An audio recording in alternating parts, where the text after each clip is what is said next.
ক্ষুধার্ত বাঘ 3 দিন কিছু খাবার পায়নি, ক্ষুধায় অস্থির। বুড়ো বাঘ শিকার পায় নাই, জঙ্গলের পাশে এসে দেখে একটা ভেড়ার পাল, জিহ্বায় পানি এসে গেল। তাই এর একটাকে ধরতে পারলে উদার পূর্তি করে খেতে পারবো। বাঘ এসে আরাম করে বসেছে, বাঘ যেভাবে শিকার করে পজিশন নিয়েছে, লেজ নাড়তেছে, কান দুটো খাড়া করেছে, চোখ দিয়ে এম ঠিক করে ফেলেছে। হঠাৎ চোখ পড়ল ওই ভেড়ার পালের ভেতরে একটা বাঘের বাচ্চা, আর ভেড়ায় বাঘের গুতাইতেছে।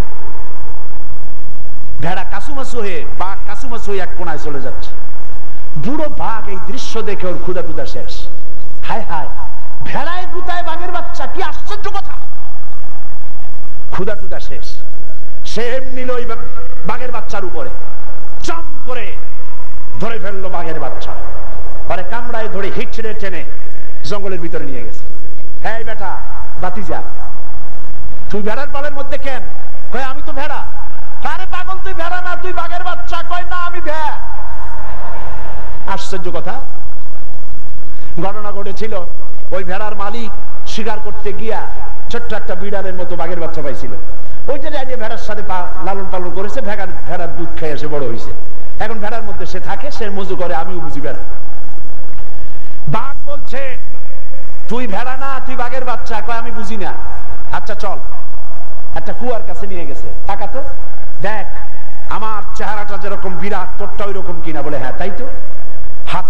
হাতের মধ্য থেকে নখরগুলি বার কর, দেখ নখর আছে কিনা। কয় তাই তো আছে। এবার দাঁতগুলি ছিটকায় পর টাকা, দেখ মুলার মতো দাঁত আছে কিনা। কয় তাও তো আছে। আমার মতো মোষ আছে কিনা। কয় তাও তো আছে। চোখ দুটো আমার মতো বড় কিনা। কয় তাও তো আছে। কয় আমি তো বুঝিনি আমি বাঘের বাচ্চা, ভেড়ায় আমার গুতায়। আর আমি কই আল্লাহ আমার একটু শিং দাও, আমি যেন গুতাইতে পারি। পাগল কোথাকার, তুই তো আমার বাঘের বাচ্চা। হুঙ্কার মেরে গর্জন করে লাফিয়ে পড়, যে ভেড়া তোরে গুতাইতেছিল সব পালায় যাবে।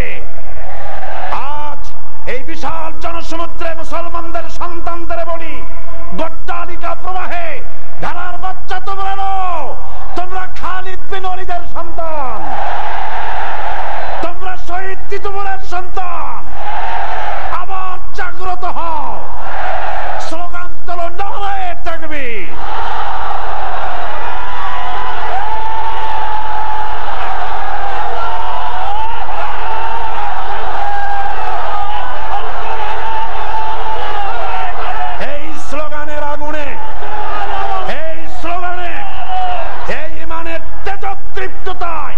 ভারতের গোলাম শেষ হয়ে যাবে, প্রতিষ্ঠিত হবে আল্লাহর গোলাম। কার গোলাম? আল্লাহ পাক। আল্লাহ পাক আমাদেরকে কবুল করুন। জোরে বলেন আমিন, জোরে বলেন আমিন। কোরআনের শাসন প্রতিষ্ঠার লক্ষ্যে ঐক্যবদ্ধ আন্দোলন, এবং এই কাজ করতে হবে, এগিয়ে আসতে হবে যুবকদেরকে। কাদেরকে এগিয়ে আসতে হবে? আজকের মাহফিলে তাকিয়ে দেখুন, যুবকদের ঢল নেমেছে। বলেন আলহামদুলিল্লাহ। এটাই হচ্ছে ওদের গাত্রদাহ। এত বিরোধিতা করি, তারপরেও মানুষ ঠেকানো যায় না, ঠেকাইতে পারবে না। ইউরিদুনা লিইউতফিউ নূরাল্লাহি বিআফওয়াহিহিম ওয়াল্লাহু মুতিম্মু নূরিহি ওয়ালাউ কারিহাল কাফিরুন। মুখের ফু দিয়ে তারা আল্লাহর আলোকে নির্বাপিত করতে চায়, কিন্তু আল্লাহর আলো নিভাতে তারা পারবে না। নবীজি দ্বীন প্রতিষ্ঠার জন্য নিজের শরীর মুবারকের রক্ত দিয়েছেন, সাহাবায়ে কেরাম জীবন দিয়েছেন, শাহাদাত বরণ করেছেন। আমাদেরকেও শহীদ হওয়ার তামান্না দিলের মধ্যে রাখতে হবে। ইসলামের জন্য জীবন দিলে শাহাদাতের মওত একটা পিঁপড়ায় কাটার যন্ত্রণার চাইতে বেশি কিছু নয়। শাহাদাতের মওত আর আল্লাহর সঙ্গে দেখা করা, মাঝখানে হলো শাহাদাতের সেতু। মানুষ শহীদ হয়ে যায়, সঙ্গে সঙ্গে আল্লাহ রব্বুল আলামিনের সঙ্গে দিদার নসিব হয়ে যায়। শাহাদাতের তামান্না বুকের মধ্যে রাখতে হবে। আমার দেশ মুসলিম দেশ, এই দেশে বসন্ত উৎসব, বিশ্ব ভালোবাসা দিবস, বিশ্ব বেহায়া দিবস, বর্ষবরণ, মঙ্গল প্রদীপ জ্বালানো, আর মেয়েদেরকে বাসন্তী রঙের শাড়ি পরাইয়া তাদের মাথার চুল খুলে দিয়ে রাস্তায় রাস্তায় বেহায়ের মতো র্যালি করতে আমরা দেব না। এদেশ আর্যদের নয়, ব্রাহ্মণ্যবাদী আধিপত্যবাদী দেশের কোন গোলাম নয়। এদেশ শাহজালালের দেশ, সামগ্দুমের দেশ, সামানতের দেশ। এই দেশে আওলাদের রাসূল মাহমুদ মাদা আওলাদের রাসূল মাহমুদ মুস্তাফা আল মাদানির রক্ত পড়েছে। ৯৮ জন ছাত্রের রক্ত দিয়ে মাটি ধন্য হয়েছে। এই মাটিতে ইসলামের পতাকা উড়বে ইনশাআল্লাহ।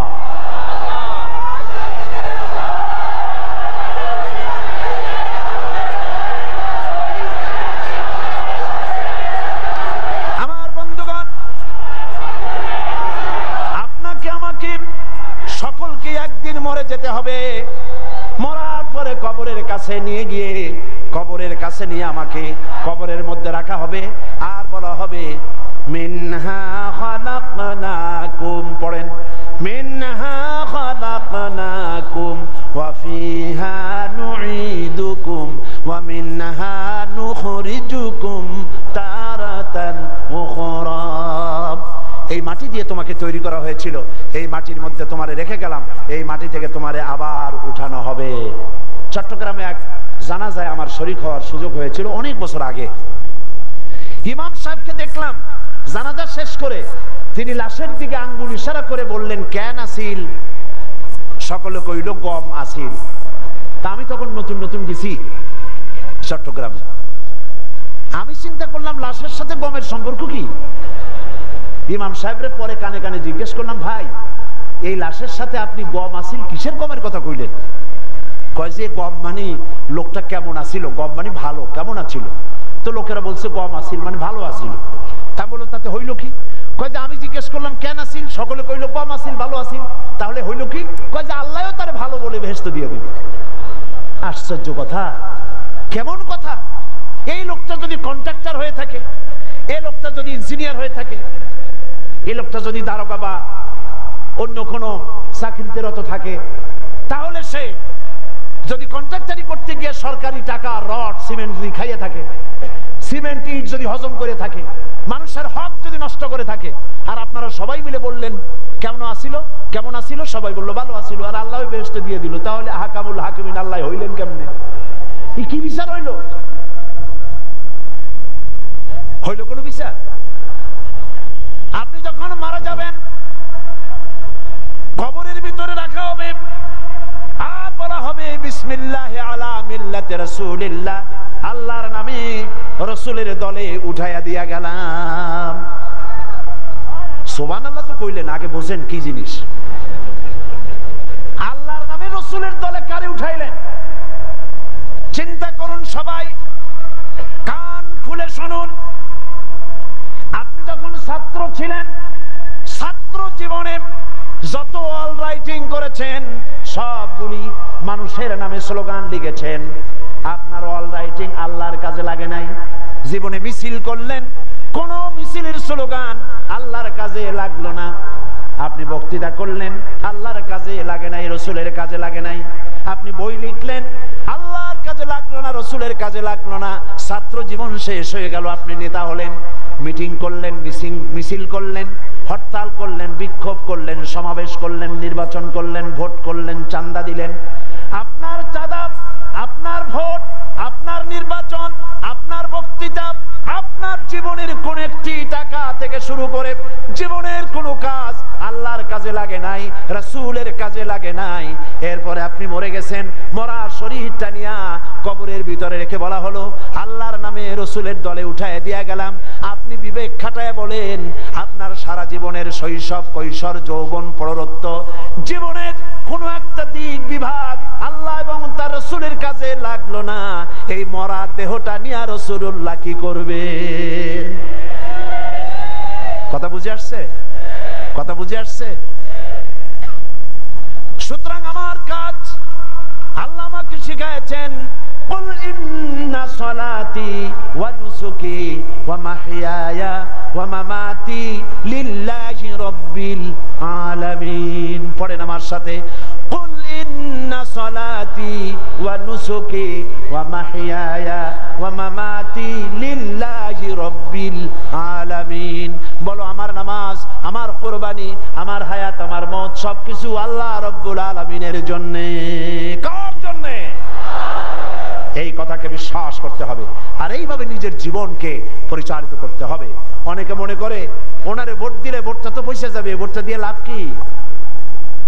বলে না, আপনার ভোট পচার জিনিস নয়, পচার জিনিস নয়। সকালবেলা এখানে একটা মহিলা মাহফিল হয়েছিল, তারা আমাকে প্রশ্ন করেছেন নির্বাচনে যাকে ভোট দেব তারে কি কোন রকমের যাচাই বাছাই করা দরকার আছে? আমি জবাব দিলাম অবশ্যই আছে। যদি বাইতুল মুকাররমে গভর্নমেন্ট বলে যে ইমাম নাই, ইমাম নেওয়া হবে, তো কয়েকজন লোক প্রতিযোগিতা করলেন, ইন্টারভিউ দিলে, আপনারা নেওয়ার সময় কি দেখবেন? দেখবেন মাথার চুল ঠিক আছে কিনা, ঠিক কিনা? যদি মাথার চুলগুলি লম্বা থাকে তার ইমাম হিসাবে নেবেন। দাড়ি কামানো ইমাম হিসাবে নেবেন। এত মোষ হাসে না কান্দে বোঝা যায় না, এর ইমাম নেবেন। প্যান্ট পরেছে পায়ের গিরার তলে চলে গেছে, তার ইমাম নেবেন। বউ পর্দায় থাকে না, তার ইমাম নেবেন। সুদী ব্যাংক থেকে টাকা নিয়ে বিল্ডিং করেছে, তার ইমাম নেবেন। তাহলে ওই ইমাম সাহেব, ইমাম মানে কি? নেতা। কয়জনের নেতা? বড় জোর 2000 লোকের নেতা, মসজিদের 5000 লোকের নেতা।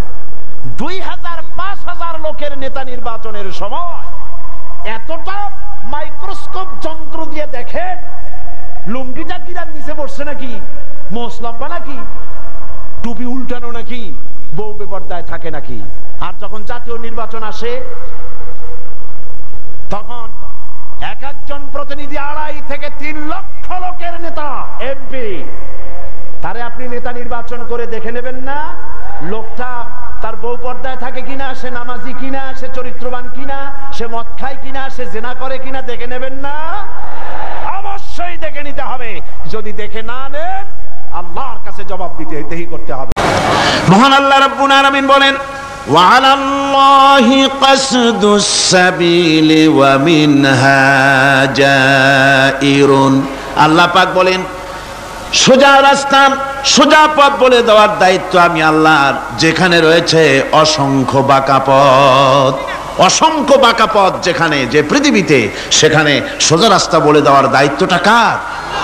জোরে বলেন কার? আল্লাহ শুধু সৃষ্টি করেন না, সৃষ্টি করেন, শিক্ষা দেন, পথ বলে দেন, পথটাও বাকি রাখেন না, পথটাও তিনি বলে দিয়ে দেন। হযরতে মূসা আলাইহিস সালামের কাছে ফেরাউন প্রশ্ন করলো, তুমি যে রবের দাবি করছো, যে একজন রব আছেন, সে রবের পরিচয় কি? তোমার সেই রব কে? হযরতে মূসা আলাইহিস সালাম যে জবাবটা দিলেন, কি সুন্দর জবাব! এক কথার ভিতরে সমস্ত কথা সন্নিবেশিত হয়ে গেছে। ফেরাউনের প্রশ্নের জবাবে রব কে, এ কথার জবাব দেওয়া যায়, হাজার হাজার পৃষ্ঠা লেখা যায়। রবকে, তার পরিচিতি। আমি যদি এখন শুধু রব শব্দের ব্যাখ্যা করি, তাফসীর করি, রাত শেষ হয়ে যেতে পারে, ইনশাআল্লাহ ব্যাখ্যা দেওয়া যাবে। কিন্তু মূসা আলাইহিস সালাম কি সুন্দর একটা জবাব দিয়া দিলেন রবকে। শোনো, রব্বুনাল্লাযী আ'তা কুল্লা শাইইন খালকাহু সুম্মা হাদা। রব হচ্ছেন সেই, আমার প্রভু হচ্ছেন তিনি, যিনি সমস্ত সৃষ্টিকে, সমস্ত মাখলুকাতকে যিনি সৃষ্টি করেছেন, আর সৃষ্টি করার পর তার চলার জন্য পথ তৈরি করে দিয়েছেন। তিনি হচ্ছেন আল্লাহ পাক, যিনি সৃষ্টি করেন আর পথের দিশা দেন। তিনি হচ্ছেন আল্লাহ পাক, তিনি হচ্ছেন রব। শুধু বানান না, বানাবার পরে তার প্রয়োজনটাও মিটায় দেন।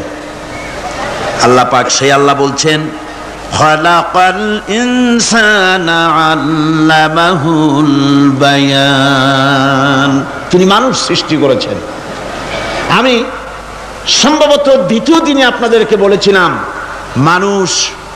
মানুষ বানর থেকে আসে নাই, মানুষ ওরাং ওটাং থেকে আসে নাই, মানুষ শিম্পাজি থেকে আসে নাই, মানুষ বাঁদরের গোষ্ঠী নয়, মানুষ এসেছে মাটি থেকে, আদম থেকে।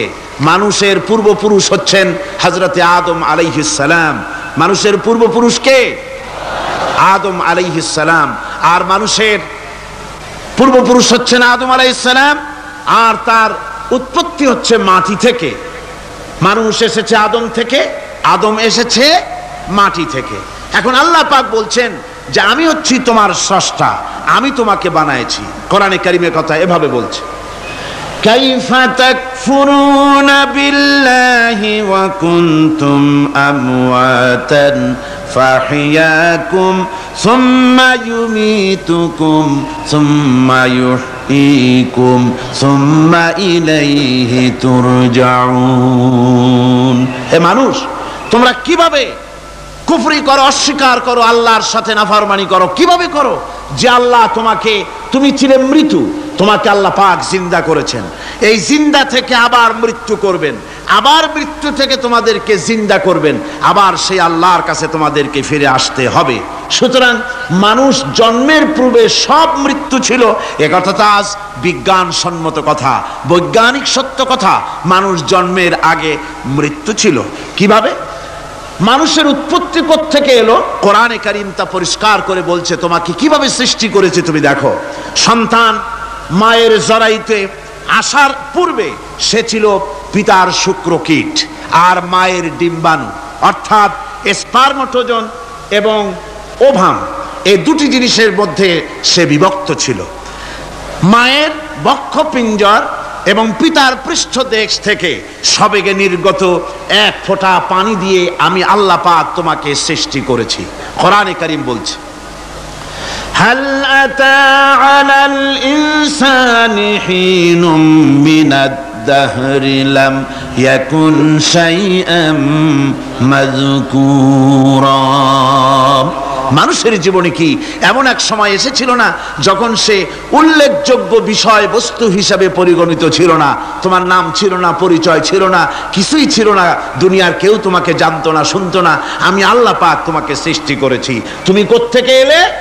কোরআনে কারীম থেকে তা জেনে নাও। আল্লাহ রাব্বুল আলামিন বলেন, ইন্না খালাকনাকুম মিন তুরাবিন সুম্মা মিন নুতফাতিন সুম্মা মিন আলাকাতিন সুম্মা মিন মুদগা। আমি রব্বুল আলামিন তোমাকে সৃষ্টি করেছি, মাটির উপাদান দিয়ে তৈরি করলাম। মা বাপের, পুরুষের স্পার্মটোজন আর মহিলাদের ওভাম দুটোতে মিলে মায়ের গর্ভের ভিতরে নাপাক পানি ফোঁটাকে জমাট রক্তে পরিণত করে দিলাম। এই জমাট রক্তকে গোশত বানালাম, কচি কচি হাড় দিয়ে একটা বডি, একটা স্ট্রাকচার তৈরি করলাম। তারপরে ফাকাসাউনাল ইযামা লাহমা, গোশত দিয়ে, রক দিয়ে, চামড়া দিয়ে সুন্দর করে ছাউনি দিয়া মায়ের গর্ভের ভিতরে আমি আল্লাহ রব্বুল আলামিন তোমাকে বানাইছি। মায়ের পেটের ভিতরে ফি কারারিম মাকিন, একটি সুরক্ষিত জায়গায় তোমাকে আমি রেখে দিলাম, যেখানে কোনো রোগ, কোনো জার্ম যেখানে পৌঁছতে পারবে না, কোনো অসুবিধা হবে না। এমন একটা জায়গায়, এমন একটা ইন্টেনসিভ কেয়ার ইউনিটের ভিতরে রেখেছি। সুবহানাল্লাহ ওয়া বিহামদিহি। একটা ইন্টেনসিভ কেয়ার ইউনিট, যেখানে কোনো রকমের কোনো জার্ম প্রবেশ করে বা করবার কোনো ক্ষমতা নাই কারো। এমন একটা প্যাকেট, সুন্দর একটা প্যাকেট, একটা কভারের মধ্যে তোমাকে তৈরি করা হলো মায়ের পেটের মধ্যে। তারপরে আজকে তুমি কুফরি করতেছো, আজকে আমাকে অস্বীকার করছো। ওই গর্ভের ভেতরে আমি ইচ্ছে করলে রক্তের পিণ্ডের আকারে মায়ের গর্ভ থেকে আবর্ষণ করে দিতে পারতাম, দুনিয়ার মুখ দেখতে পারতে না। মায়ের পেটের ভেতর থেকে মরা সন্তান হিসাবে বের করে দিতে পারতাম, বিকলাঙ্গ করে বের করে দিতে পারতাম, পঙ্গু করে বের করতে পারতাম। পারতেন না? আল্লাহ রাব্বুল আলামিন বলেন, কেমনে বানালাম? খালাকাল ইনসান, মানুষ আমি সৃষ্টি করেছি মায়ের পেটের ভিতরে বসে। যখন ক্ষুধার উদ্রেক হলো, রুহু যখন এসে গেল, ক্ষুধা লাগলো, খাবারের প্রয়োজন হলো, আমি কেমনে খাওয়ালাম? দুনিয়ার কোনো মা বাপ, কোনো নেতা, কোনো ডাক্তার, কোনো চিকিৎসা বিজ্ঞানী মায়ের পেটের সন্তানের খাবার সরবরাহ করতে পারে না। আল্লাহ পাক বলেন, তুমি কি খাবে? ব্যবস্থা আমি করেছি। মায়ের মাসিক অসুখকে বন্ধ করে দিয়ে মায়ের নাভির সঙ্গে তোমার নাভির সাথে তার লাগাইয়া দিয়েছি, আর ওই তারের মাধ্যমে রক্ত বের করে দিয়া মায়ের রক্ত দিয়ে তিল তিল করে তোমারে বড় করেছি।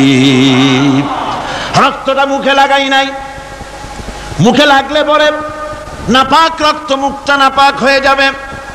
নাভির ভিতর দিয়ে পাস করে দিলাম, মুখটাকে পবিত্র রেখে দিলাম, যাতে করে দুনিয়ায় আসার পর আমার পবিত্র বানানো মুখখানা দিয়া এই দুনিয়ায় বসে তোমার আল্লাহর পবিত্র নামের জিকির করতে পারো।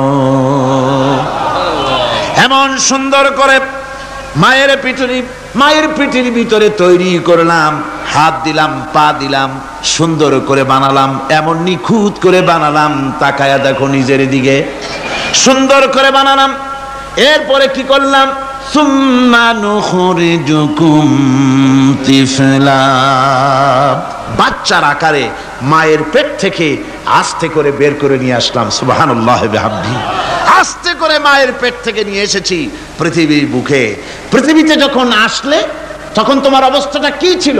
ক্ষুধার যন্ত্রণায় যদি মরেও যেতে, কান্দা ছাড়া ভাষা নাই। ভাষা আছে? কোন হুঁশ ছিল আমাদের? কোন জ্ঞান ছিল?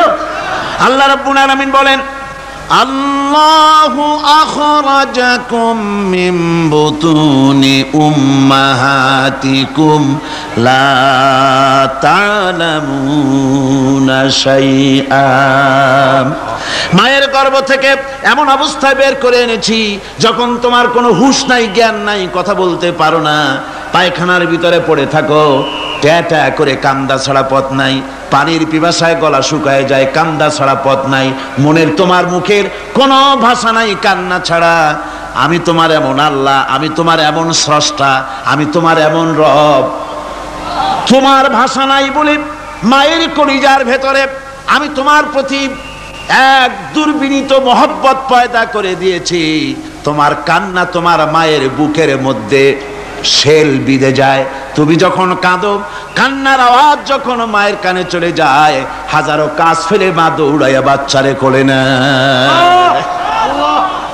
কি খাবে কেউ তৈরি করে না। আল্লাহ রাব্বুল আলামিন বলে, বান্দারে দুনিয়ায় আসার আগে তুমি কি খাবে, খাবারের বন্দোবস্ত আমি আল্লাহ করেছি, আমি এমন স্রষ্টা। তুমি দুনিয়া আসার 6 মাস আগে তোমার মায়ের বুকের ওপরে তোমার খাদ্য গরম করে আমি আল্লাহ রিজার্ভ করে রেখে দিয়েছি। সেই খাদ্য শুধু খাদ্য নয়, রোগের প্রতিষেধক, এটা ওষুধ।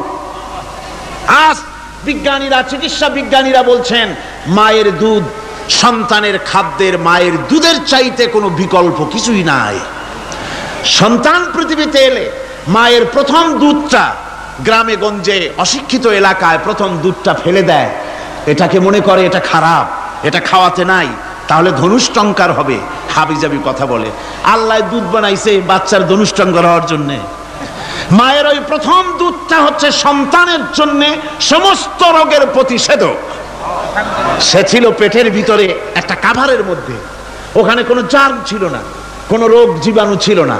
ও পৃথিবীতে এসেছে যেখানে অক্সিজেনের ভেতরে জার্ম রয়েছে, বাতাসের ভিতরে জার্ম রয়েছে, যার পরিবেশটা খারাপ হয়ে আছে, মানুষের শ্বাস প্রশ্বাসে নিঃশ্বাসে হাজারো রোগ জীবাণু ঘুরছে। এই রকমের একটা পৃথিবীতে এসেছে। আসার পরে কচি স্বাস্থ্য, কচি শরীর, কচি হার্ট, কচি লাংস, সেটাকে প্রতিরোধ করবে কি করে? সেজন্য আল্লাহ পাক মায়ের দুধের ভিতরে সমস্ত রোগের প্রতিষেধক দিয়ে দিয়েছেন। সুবহানাল্লাহ। আজকের বিজ্ঞানীরা তা স্বীকার করেছেন। অনেক মা তার সন্তানকে দুধ দেন না, নিজের শরীর স্বাস্থ্য ভালো রাখার চিন্তা করে বাচ্চাকে দুধ খাওয়ান না। এটা অত্যন্ত নির্মম কাজ। বাচ্চাকে দুধ খাওয়ালে বাচ্চার সাথে মায়ের মহব্বত বাড়ে। ইউরোপে, আমেরিকায় মাকে মা বলে ডাকে না, বাপকে শ্রদ্ধা করে না, সম্মান করে না। তার কারণ সেখানে মায়েরা তার সন্তানদেরকে কোলে নেয় না, সন্তানদেরকে ফিডার খাওয়ায়। আর আমি নিজের চোখে দেখেছি মায়েরা ইউরোপে, আমেরিকায় যখন শপিংয়ে আসে, তখন রাস্তায় যখন আসে, তখন ওই পুশ চেয়ারগুলিতে বাচ্চাকে শোয়াইয়া বাচ্চা এভাবে পুশিয়ারে করে ঠেলে নিয়ে যায়, আর কুত্তার বাচ্চাগুলি কোলে করে ঘুরে বেড়ায়।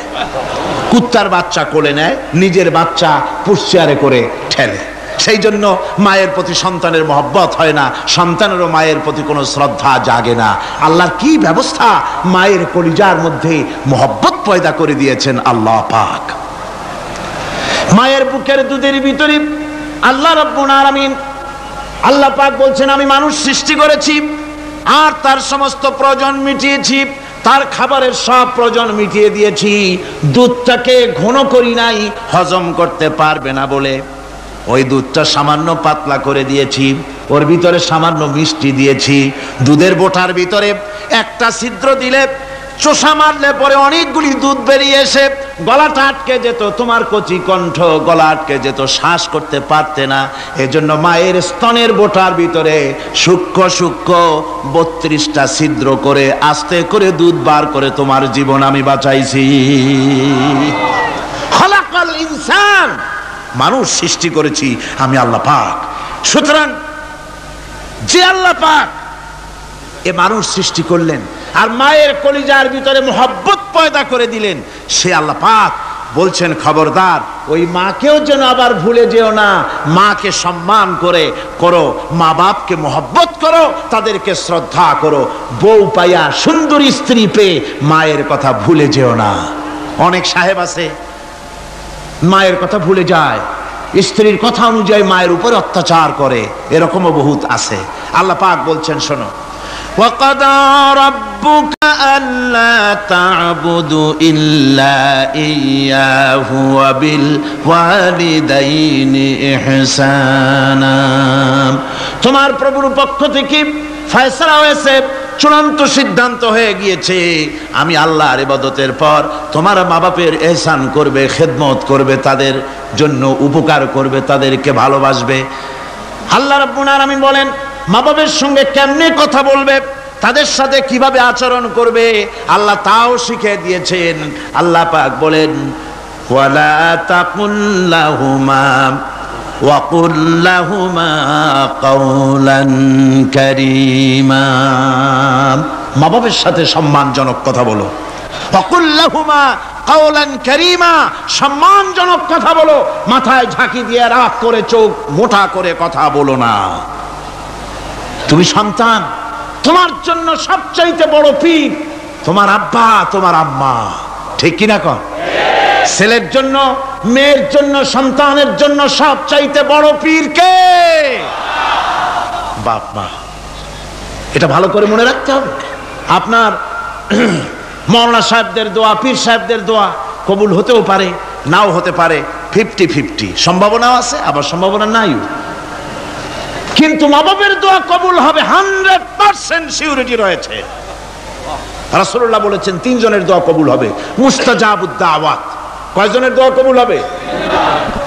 আল্লাহ রাব্বুল আলামিনের হাবিব বলেন 3 জনের দোয়া কবুল হবে আল্লাহর দরবারে।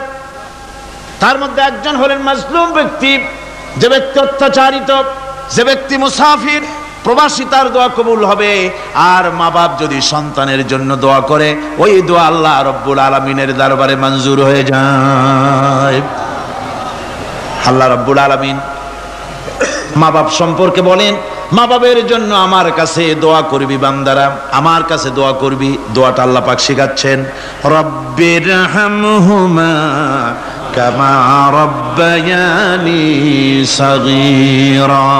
পড়েন সবাই, রব্বির হামহুমা কামা রব্বায়ানি সাগীরা। একটু জিকির করেন লা ইলাহা। একটা ফ্যান আনতে হবে, মাস্ট। লা ইলাহা ইল্লাল্লাহ, লা ইলাহা ইল্লাল্লাহ, লা ইলাহা ইল্লাল্লাহ, লা ইলাহা ইল্লাল্লাহু মুহাম্মাদুর রাসূলুল্লাহ। আমার ভাইরা, আল্লাহ পাক শিখাচ্ছেন, বান্দা তোর মা বাপের জন্য আমার কাছে দোয়া কর। আল্লাহ রব, আয় আমার প্রভু, আমার মা বাপ যেমন ছোটবেলায় আমাকে স্নেহের কোলে লালন পালন করেছে, আয় আমার আল্লাহ তুমি আমার মা বাপকে তোমার রহমতের কোলে লালন পালন করো। আল্লাহ শিখাই দিয়েছেন। আমার ভাইরা, প্রত্যেক নামাজের পরে এই দোয়াটা ভুলে যাবেন না। ভুলে যাবেন? ভুলে যাবেন? আমার ভাইরা, আমার বোনেরা, সবাই প্রত্যেক নামাজের পরে পড়বেন রাব্বির হামহুমা কামা রাব্বায়ানি সগীরা। এই দোয়া করতে কেউ ভুলে যাবেন না। আল্লাহ রাব্বুল আলামিন বলে, বান্দারে وَوَصَّيْنَا الْإِنسَانَ بِوَالِدَيْهِ إِحْسَانًا حَمَلَتْهُ أُمُّهُ كُرْهًا وَوَضَعَتْهُ كُرْهًا। আল্লাহ পাক বলেন, আমি পৃথিবীর সমস্ত মানব মণ্ডলীকে উপদেশ দিয়েছি, মা বাপকে সম্মান করো, শ্রদ্ধা করো, তাদের উপকার করো। তার কারণ হলো তোমার মা তোমাকে গর্ভে ধারণ করেছে অত্যন্ত কষ্টের সাথে।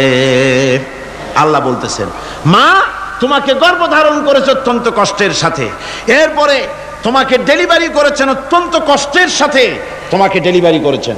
আমার ভাইয়েরা, জনাব অধ্যাপক মফিজুর রহমান সাহেব আমাকে বলছেন যে মাহফিলের চতুর্দিকে তার কাছে ওনাদের কাছে রিপোর্ট এসেছে এক শ্বাসরুদ্ধকর পরিবেশ সৃষ্টি হয়ে গিয়েছে। মহিলাদের ভেতরে 3 জন নাকি সেন্সলেস হয়ে পড়েছেন, এত প্রচন্ড ভিড় হয়েছে সেখানে। আমি আপনারা দোয়া করুন আল্লাহ যেন এই মাহফিলকে সুন্দর রূপে পরিচালিত করে দেন, রহমতের হাওয়া যেন বহায় দেন। জোরে কোন আমিন, আরো জোরে কোন আমিন। আমি দেখতে পাচ্ছি আপনারা ঠাসাঠাসি করে বসেছেন, তারপরেও আল্লাহ পাক কোরআন শরীফে বলেছেন, তোমরা যদি অপর ভাইকে একটু জায়গা করে দাও, নিজের জায়গা কম করে, আল্লাহ বেহেশতের মধ্যে তোমার জায়গা বাড়াই দিবেন। আল্লাহ পাক কোরআন শরীফে বলেছেন। আমি সমস্ত মুসলমান একজনও দাঁড়াবেন না, এক বান্দাও দাঁড়াবেন না। বসা অবস্থায় আপনারা সামনের দিকে চেপে আসেন, এই মঞ্চের দিকে বসা অবস্থায় সমস্ত মানুষ নড়ে চড়ে বসেন, হরকতে বরকত হবে, নড়ে চড়ে বসেন। আর এই ফাঁকে দাঁড়াবেন না, খবরদার। বসা অবস্থায় মঞ্চের দিকে চেপে আসেন আর জোরে সোরে মহব্বতের সাথে জিকির করেন, লা ইলাহা ইল্লাল্লাহ। গভীর রাত্রে মানুষ সব ঘুমায় যায়, গর্ভবতী মা ঘুমাতে পারে না, সন্তান পেটের ভিতরে হাঁটু দিয়া গুতা মেরেছে, পা দিয়া লাথি মেরেছে। মা চরম শীতের রাত্রে, প্রচন্ড শীতের রাতে গায়ের লেপটা সরায় দিয়া মা একবার দাঁড়ায় আর একবার বসে, একবার দেওয়ালের সাথে হেলান দিয়া দাঁড়ায়, কষ্ট করে রাতটারে কাটায় দেয়। আবার সারাদিন সংসারের জন্য কাজ করেছেন, রান্না বান্না করেছেন মা, সকলকে খাওয়াইয়া মা শেষের দিকে খেতে গেছেন। যখন নিজে খেতে গেলেন, খাবারের ক্ষুধা নিয়ে, পেট ক্ষুধা নিয়ে খেতে বসেছেন, পেটের ভিতরে সন্তান লাথি মেরেছে, পেটের মধ্যে ঘুষা মেরেছে, হাঁটু দিয়া গুতা মেরেছে, ভরা পেটে, পেটের ভিতরে সন্তান গুতা মারলো হাঁটু দিয়া, মাথা দিয়া। মা ক্ষুধা রয়েছে পেটে, খেতে পারলেন না, বেদনা শুরু হয়েছে। খাবারের থালাটা ঠেলে দিয়ে মা দাঁড়ালেন, বসলেন, চোখের পানি ফেললেন। এভাবে করে মা একটা দুইটা দিন নয়, 10টি মাস পর্যন্ত সন্তানটাকে পেটের মধ্যে নিয়ে, একটা জীবিত মানুষ আর একটা জীবিত সন্তান পেটের মধ্যে নিয়ে নড়াচড়া করছেন, চলাফেরা করছেন। কিতাবের মধ্যে এসেছে, রাতের বেলায় মা যে ঘুমাতে পারেন না সন্তানের নড়াচড়ার কারণে, রাতভর ইবাদত করলে যত সওয়াব পাওয়া যেত, আল্লাহ ওই সওয়াব মায়ের আমলনামায় লিখে দেন। সন্তান পেটে থাকার কারণে খেতে পারে না, পেট ভরে ক্ষুধায় কষ্ট পায় মা, এই জন্যে 10 মাস ধরে রোজা রাখলে যে সওয়াব হতো, আল্লাহ রাব্বুল আলামিন মায়ের আমলনামায় রোজার সওয়াব লিখে দেন। 10 মাস পুরে গেল, সন্তান ডেলিভারির সময়ে চলে এলো। মায়ের মন বিমর্ষ, সন্তান ডেলিভারি হবে, না জানি মরে যায় নাকি, না জানি অপারেশন লাগে নাকি, কি অবস্থা হবে। মা খেতে পারে না, মুখটা শুকায়া যায়। ডেলিভারির সময় যখন আসে, মা বাবার কাছ থেকে বিদায় নিয়ে যায়, স্বামীকে একান্তে গোপনে ডেকে নিয়ে বলে, প্রাণের স্বামী, দীর্ঘদিন একসঙ্গে ঘর কন্যা করেছি, অপরাধ হয়ে যেতে পারে, আমারে মাফ করে দিও। আমার মনে হয় এবার আমি আর বাঁচবো না। সংসার থাকলো, চাবি থাকলো, সব বুঝে নাও, আমারে মাফ করে দিও। মা চলে গেল সতিকা গৃহে, ক্লিনিকে চলে গেল, অপারেশন থিয়েটারে চলে গেল অথবা ডেলিভারির জায়গায় চলে গেল, ডেলিভারি পেইন শুরু হয়ে গেল, বেদনা শুরু হয়ে গেল। এক একটা বেদনা যেন মায়ের এক একটা মৃত্যু যন্ত্রণা শুরু হয়ে যায়। এমন যন্ত্রণা, প্রসব বেদনা দুনিয়ার ভুক্তভোগী মা ছাড়া আর কেউ জানে না।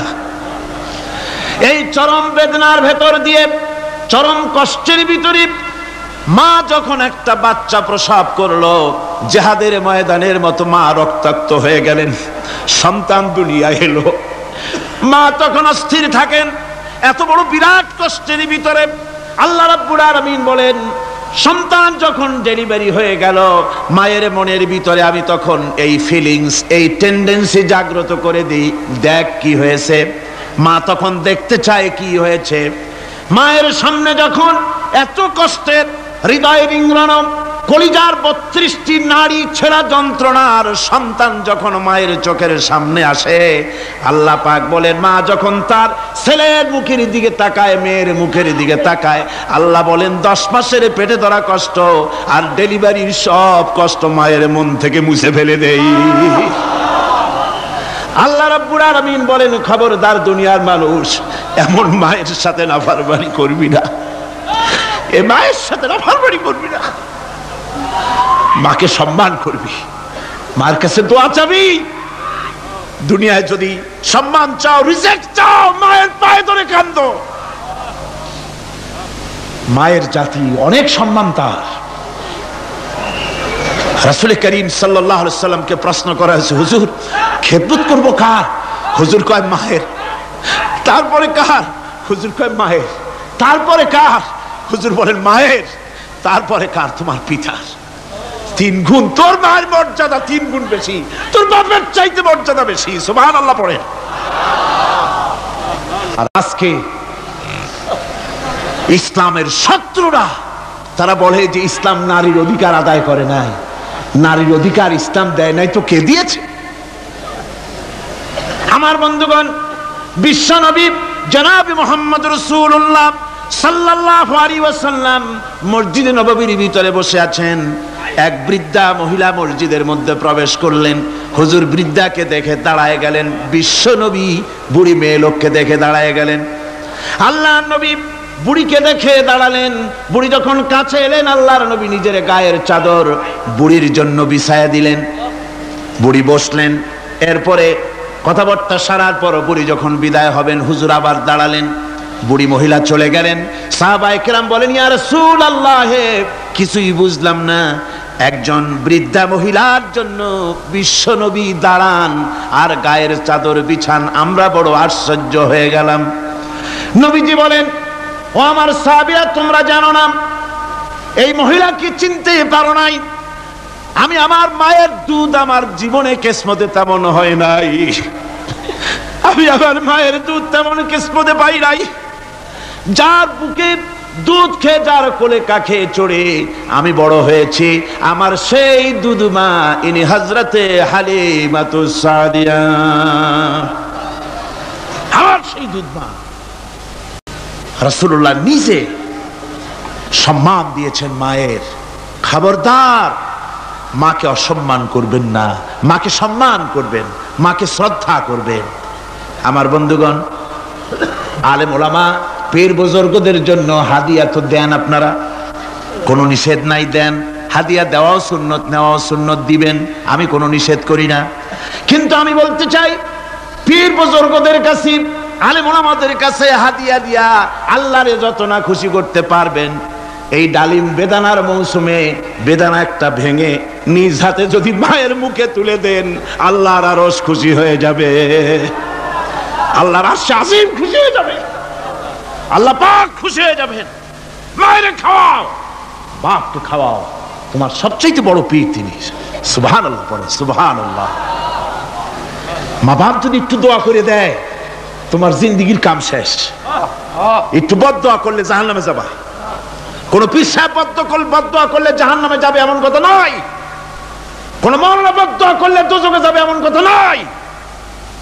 রাসূল বলেছেন, হুমা জান্নাতুকা ওয়া নারুকা, মা বাপ তোমার বেহেশত, মা বাপ তোমার জাহান্নাম। মা বাপ যদি অসন্তুষ্ট হয়, দোজখে যাবি। আর মা বাপ যদি খুশি, আল্লাহর জান্নাতে চলে যাবি। সুবহানাল্লাহ, সুবহানাল্লাহ, সুবহানাল্লাহ। মায়ের পায়ের তলে তোর বেহেশত। আমরা পুরুষ, আমাদের গত বছরও বলেছি, আমরা পুরুষ, আমাদের পায়ের তলে জুতা। আমাদের পায়ের তলে কি? শুধু জুতা। আর আমার মা, আমার মায়ের জাতি যারা এই প্যান্ডেলে বসে আছেন, আমার মায়েরা, বোনেরা, মায়ের জাতি যারা পৃথিবীতে, মায়ের জাতির পায়ের তলে আল্লাহর বেহেশত। সুবহানাল্লাহ। নারীর মর্যাদা ইসলাম দেয় নাই, কে দিয়েছে? আল্লাহ দিয়েছেন, আল্লাহ রাসূল দিয়েছেন। আমার বন্ধুগণ, হযরত বাইজিদ বুস্তামি, ছোট্ট বাচ্চা ছেলে, গভীর রাত্রে মা অসুস্থ, পানির পিপাসায় জেগে উঠেছেন। বাবারে, পিপাসায় শেষ হয়ে গেলাম, পানি দাও। ছেলে ঘরের ভিতরে পানি না পেয়ে বাইরে দৌড়াদৌড়ি করলেন। অনেক দূর থেকে পানি নিয়ে এসে দেখেন মা ঘুমায় গেছেন। পানি নিয়ে দাঁড়ানো পৌষ মাস, মাঘ মাসের শীতের রাত, ফজরের সময় মায়ের ঘুম ভেঙে গেল। তাকিয়ে দেখেন বাইজিদ দাঁড়ানো, হাতে পানি থরথর করে কাঁপছে। জিজ্ঞাসা করে, বাইজিদ তুমি দাঁড়ানো কেন? ছোট্ট বাচ্চা বলে, মা পানি চেয়েছিলে তুমি গভীর রাত্রে, পানি ঘরে ছিল না, অনেক দূর থেকে আনতে হয়েছে। মা বলছে, ঘুমাও নাই কেন গ্লাস থুইয়া? বাচ্চা বলে, ঘুমাই নাই। তুমি যদি আবার পানি চাও, সময় মতো যদি দিতে না পারি, মা তোমার কষ্ট হবে। এই জন্য ফজর পর্যন্ত আমি দাঁড়ায় আছি, কখন তুমি পানি চাও। মা হাতের থেকে পানি নিয়ে পান করলেন। বাইজিদকে বিছানার উপরে আরাম করে কম্বল দিয়ে ঘুম পড়াইয়া দিলেন। হযরতে বাইজিদের মা উযু করে ফজরের নামাজ পড়ে সিজদায় চলে গেলেন। চিৎকার মেরে কেঁদে বলেন, আমার রব, আমার আল্লাহ, আমি আমার বাইজিদের মা, আমি মা হয়ে বাইজিদের জন্য দোয়া করি। বাইজিদ আমার জন্য আজকে যা করেছে, আমি মা, আমার কলিজা ঠান্ডা হয়ে গেছে। হায় আল্লাহ, আমি বাইজিদের জন্য দোয়া করি, তুমি তাকে সুলতানুল আরিফিন বানাইয়া দিও। মঞ্জুর হয়ে গেল আল্লাহ পাকের কাছে দোয়া। আমার ভাইরা, আল্লাহ পাক বলছেন, খবরদার, আমার ইবাদতের পরে মা বাপ। আল্লাহর ইবাদতের পরে কারা? মা বাপ। মা বাপকে সম্মান করো, শ্রদ্ধা করো, মোহাব্বত করো, কিসমত খুলে যাবে, কিসমত খুলে যাবে। মা বাপকে সম্মান করো। হযরত আবু হুরায়রা রাদিয়াল্লাহু তাআলা আনহু রাসূলের সামনে এসে কাঁদতেছেন। হুজুর বলছেন, আবু হুরায়রা কাঁদো কেন? কাঁদো কেন? রাতের বেলা কাঁদো কেন? হযরত আবু হুরায়রা বলছেন, হুজুর আমাকে মা মেরেছেন। হুজুর বলছেন, মা মারলো কেন? কোন অপরাধ করেছো? কোন গোস্তাখি করেছো? আবু হুরায়রা বলছেন, না হুজুর, কোন গোস্তাখি করি নাই। তবে মারলো কেন? হযরত আবু হুরায়রা বলছেন, হুজুর আমি আপনার দরবার থেকে ফিরতে রাত হয়ে গিয়েছিল। মা জিজ্ঞেস করলেন, আবু হুরায়রা এত রাত্রে কোথায় ছিলি? বললাম, আমি ছিলাম যে কদম চুমতে পারলে দুনিয়া ধন্য হয়, সেই দরবারে নববীর কদম মোবারক থেকে আসতে আমার দেরি হয়েছে। আমার মা মুশরিকা, আপনার নাম শুনে তার গায়ে আগুন জ্বলে উঠলো, আমাকে ধরে মারা আরম্ভ করলো। বলল, হয় আমার বাড়ি ছাড়বি, আর না হয় মুহাম্মদ সাল্লাল্লাহু আলাইহি ওয়াসাল্লামের দরবার ছাড়বি। আমি বললাম, আমার মা, তুমি বুড়ি মানুষ, তোমার গায়ে যত শক্তি আছে সমস্ত শক্তি দিয়ে আমারে পিটাও, আমারে মারো। মারতে মারতে আমাকে বাড়ি থেকে তুমি বের করে দাও। তোমার বাড়ি শুদ্ধ, তাম দুনিয়া ছেড়ে দিতে পারি, আল্লাহর নবীর কদম মোবারক ছেড়ে দিতে পারি না। হুজুর, আমার মা আমাকে গলা ধাক্কা দিয়ে বের করে দিয়েছেন। হুজুর বলছেন, আবু হুরায়রা, তোমার মা তোমাকে মেরেছে, তুমি আমার কাছে নালিশ করছো? আমার তো এখানে ইন্টারফেয়ার করার কিছুই নেই। সুবহানাল্লাহ, সুবহানাল্লাহ। মা তোমাকে মেরেছে, এখানে আমার করার কিচ্ছু নাই। বিশ্ব নবী বলছেন, এত বড় পাওয়ারফুল নবী, লেজিসলেটিভ পাওয়ার, সারে আল্লাহ তাকে বানিয়েছেন শরীয়ত প্রণেতা। কোরআন শরীফ, কোরআন শরীফে শুধু হালাল ও হারামের, হালাল এবং হারামের, বৈধ এবং অবৈধের সীমারেখা শুধু কোরআনই ঠিক করেনি, রাসূলের জন্য আল্লাহ ছেড়ে দিয়েছেন। আল্লাহ রাসূলও হারাম, হালাল এবং হারামের বৈধতা অবৈধতার সীমারেখা নির্ধারণ করেছেন। এত বড় ক্ষমতা তার, এত বড় পাওয়ারফুল বিশ্বনবী, তিনি বলছেন মা মেরেছে, আমার করার কিছু নাই। চিন্তা করেন কত বড় কথা, এ কথার লোড কত। হযরত আবু হুরায়রা বলেন, ইয়া রাসূলুল্লাহ, মা মাকে মেরেছেন, আমি আল্লাহর নবীর কাছে মায়ের বিরুদ্ধে নালিশ করতে আসি নাই। বললেন কেন এসেছো? হযরত আবু হুরায়রা বলেন, হুজুর এসেছি একটা কারণে। আমি জানি আল্লাহ নবী যদি আল্লাহর দরবারে হাত উঠায়া কোনো জিনিস বলে আল্লাহ রাব্বুল আলামিন সঙ্গে সঙ্গে মঞ্জুর করে নেন। হুজুর আমি এসেছি, মেহেরবানি করে দোয়া করুন আমার মাকে যেন আল্লাহ হেদায়েত নসিব করে দেন। আল্লাহ নবী হাত উঁচু করে বললেন, আল্লাহুম্মা হিদি উম্মা আবি হুরায়রা, আয় আল্লাহ আমি দোয়া করি আবু হুরায়রার মাকে তুমি হেদায়েত নসিব করে দাও। রাসূলুল্লাহ দোয়া করছেন আর আবু হুরায়রা সমানে দৌড়াচ্ছেন। তিনি দৌড়াচ্ছেন, পিছন থেকে কয়েকজনে আবু হুরায়রার জামা টেনে ধরেছে, দৌড়ো। তাদের জানা আবু হুরায়রা খুব ভদ্রলোক মানুষ, কোন ঝড় ঝামেলার মধ্যে থাকে না, রাগ শাক করে না, চিৎকার মারে না, দৌড় মারে না, এত ভদ্র শরীফ, দৌড়ায় কেন? না জানি কোন বিপদ বুঝি ঘটে গেছে। পিছন থেকে জামা টেনে ধরে বলে দৌড়াও কেন? হযরত আবু হুরায়রা জামা সাহাবীর হাত থেকে ছিনায় নিয়ে বলেন, জামা ছেড়ে দাও, আমাকে দৌড়াতে দাও। আমি দৌড়াইয়া বাড়ি যে দেখতে চাই, আমি দৌড়াই আগে আমার বাড়ি পৌঁছতে পারলাম না, আমি যাওয়ার আগে আমার আল্লাহর নবীর দোয়া আমার বাড়ি পৌঁছে গেছে, আমি এইটা দেখতে চাই। হযরত আবু হুরায়রা বাড়িতে গিয়ে দরজা নক করলেন, ভেতর থেকে আওয়াজ এলো কে? হযরত আবু হুরায়রা বলেন, মা আমি তোমার আবু হুরায়রা ফিরে এসেছি। মা বলছেন, বাবা অপেক্ষা করো, দরজা খুলতেছি। হযরত আবু হুরায়রা বলেন, মায়ের গলার আওয়াজের ভিতরে শিরকিয়াতের কর্কশতা পেলাম না, মায়ের গলার আওয়াজের ভিতরে তাওহীদের গন্ধ পেলাম। আমার মনে হলো নবীর নিক্ষিপ্ত তীর তার নিশানায় পৌঁছে গেছে। কিছুক্ষণ পর মা আমার বেরিয়ে এলেন, মাথা থেকে চুলের থেকে বুড়ি মানুষ, সাদা চুলের ভিতর থেকে পানি পড়তেছে। মা বলল, বাবারে তোমারে মারার পর আমি বড় অনুতপ্ত হয়েছি, অনুশোচনা করেছি, আমি গোসল করেছি, মনে মনে ভাবলাম আমার ছেলে তো কোনো খারাপ জায়গায় যায় নাই, কেন তারে মারলাম? আমি বড় লজ্জায় পড়েছি তোমারে মেরে। ও আমার আবু হুরায়রা, আমি গোসল করেছি, পবিত্র হয়ে গেছি, জলদি করে আমাকে নিয়ে চলো বিশ্ব নবী জনাবে মুহাম্মদুর রাসূলুল্লাহর দরবারে। হযরত আবু হুরায়রা মা ঘোষণা করলেন, আশহাদু আল্লা ইলাহা ইল্লাল্লাহু ওয়াহদাহু লা শারীকা লাহু ওয়া আশহাদু আন্না মুহাম্মাদান আবদুহু ওয়া রাসূলুহু।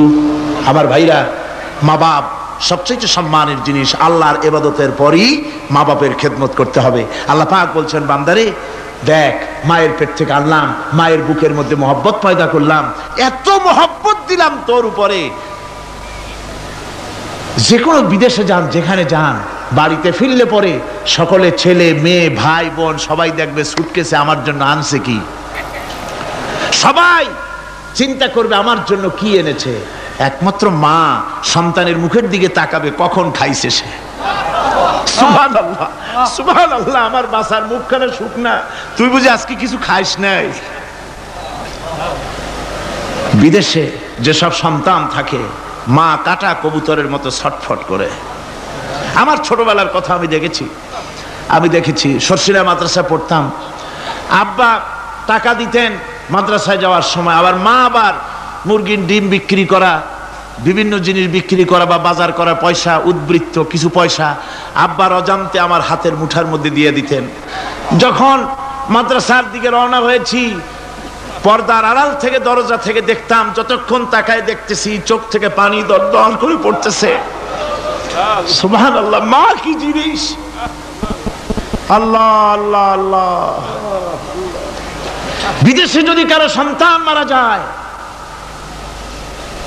সবার জানার আগে কবি বলতেছেন, বিদেশে বিরাজ্যে যার পুত্র মারা যায়, পশু পক্ষী না জানিতে আগে জানে মায়। মায়ের কলিজার তারে টান লেগে যায়, মা বুঝতে পারে আমার সন্তানটা নাই। আহারে মা,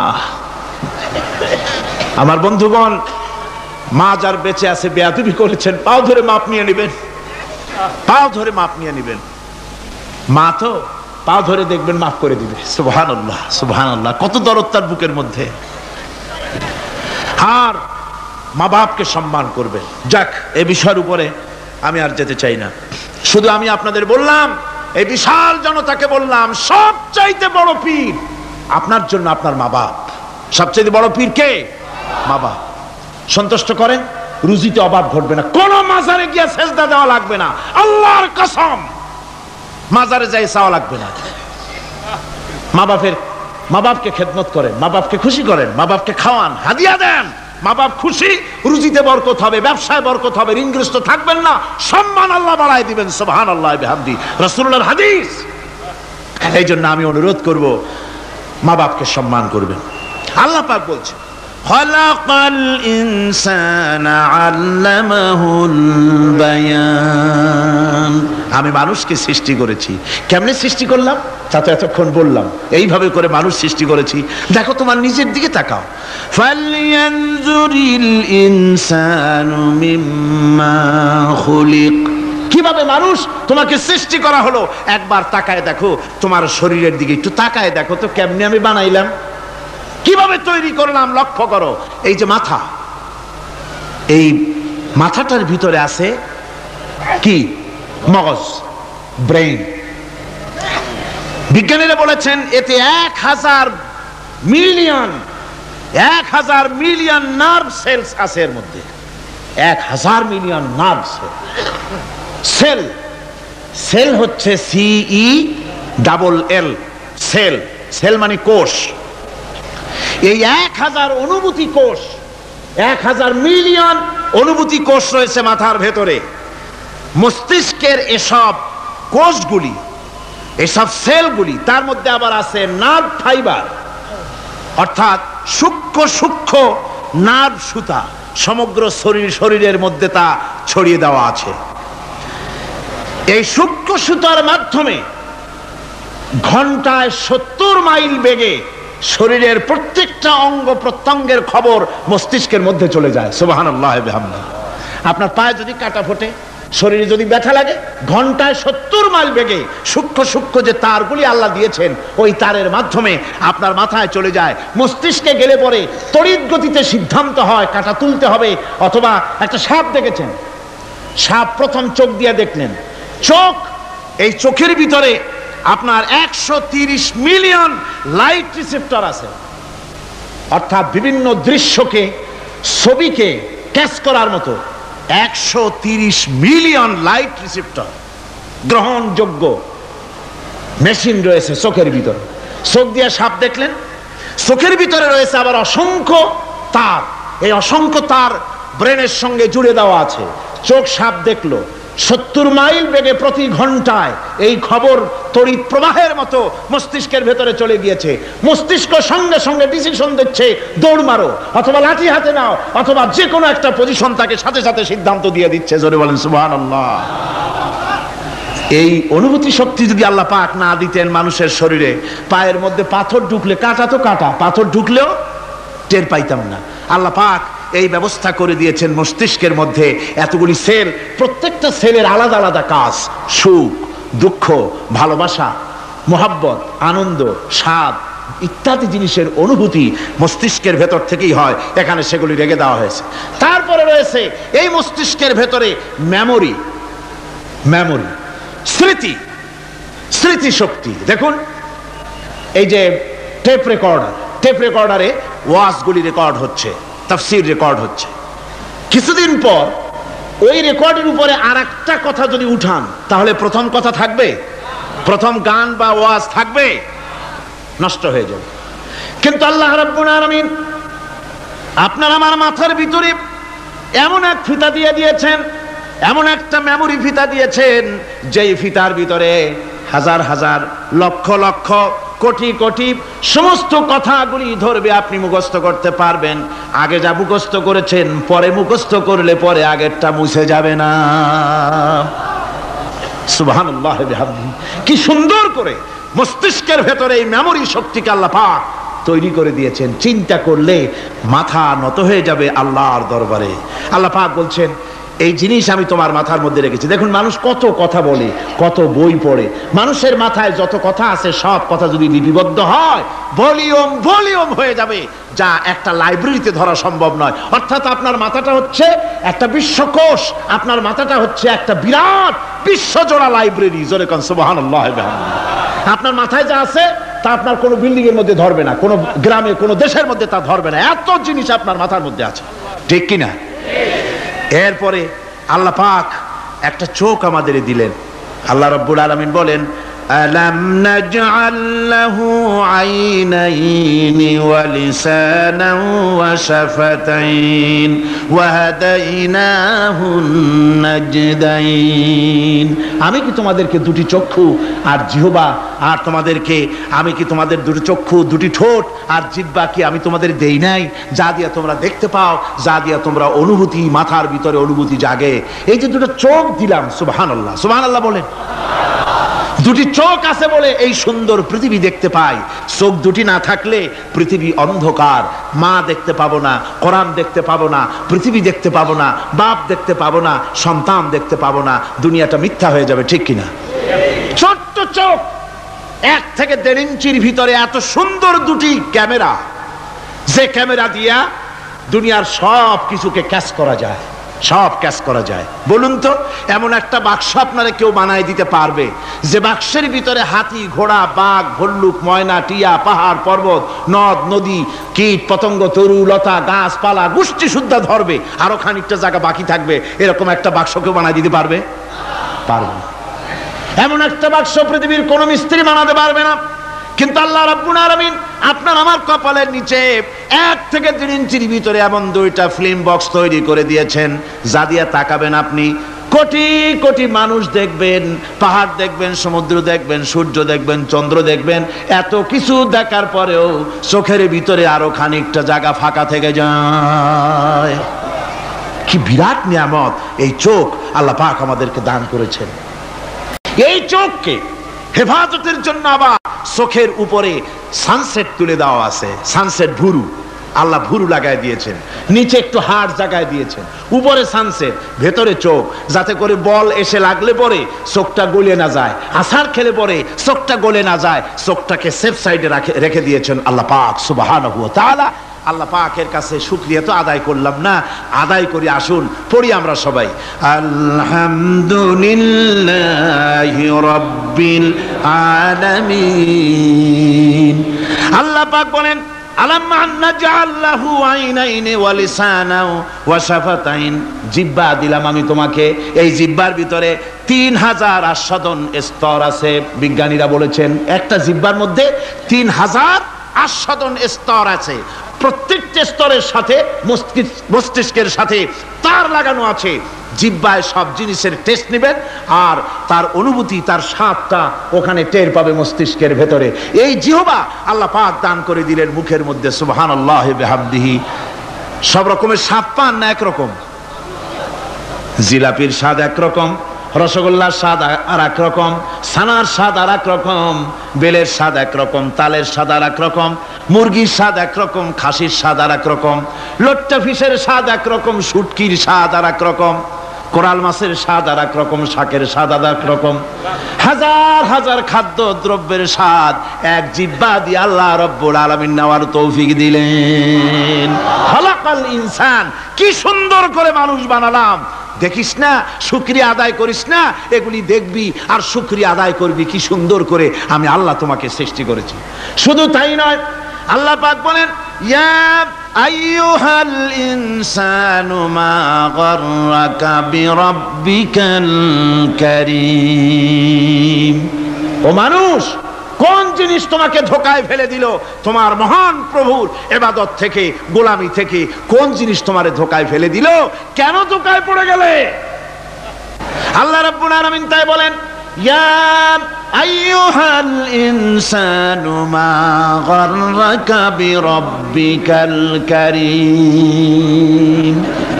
কোন জিনিস তোমাকে ধোকায় ফেলে দিল ওই মহান আল্লাহ রাব্বুল আলামিনের ইবাদত থেকে, গোলামি করা থেকে?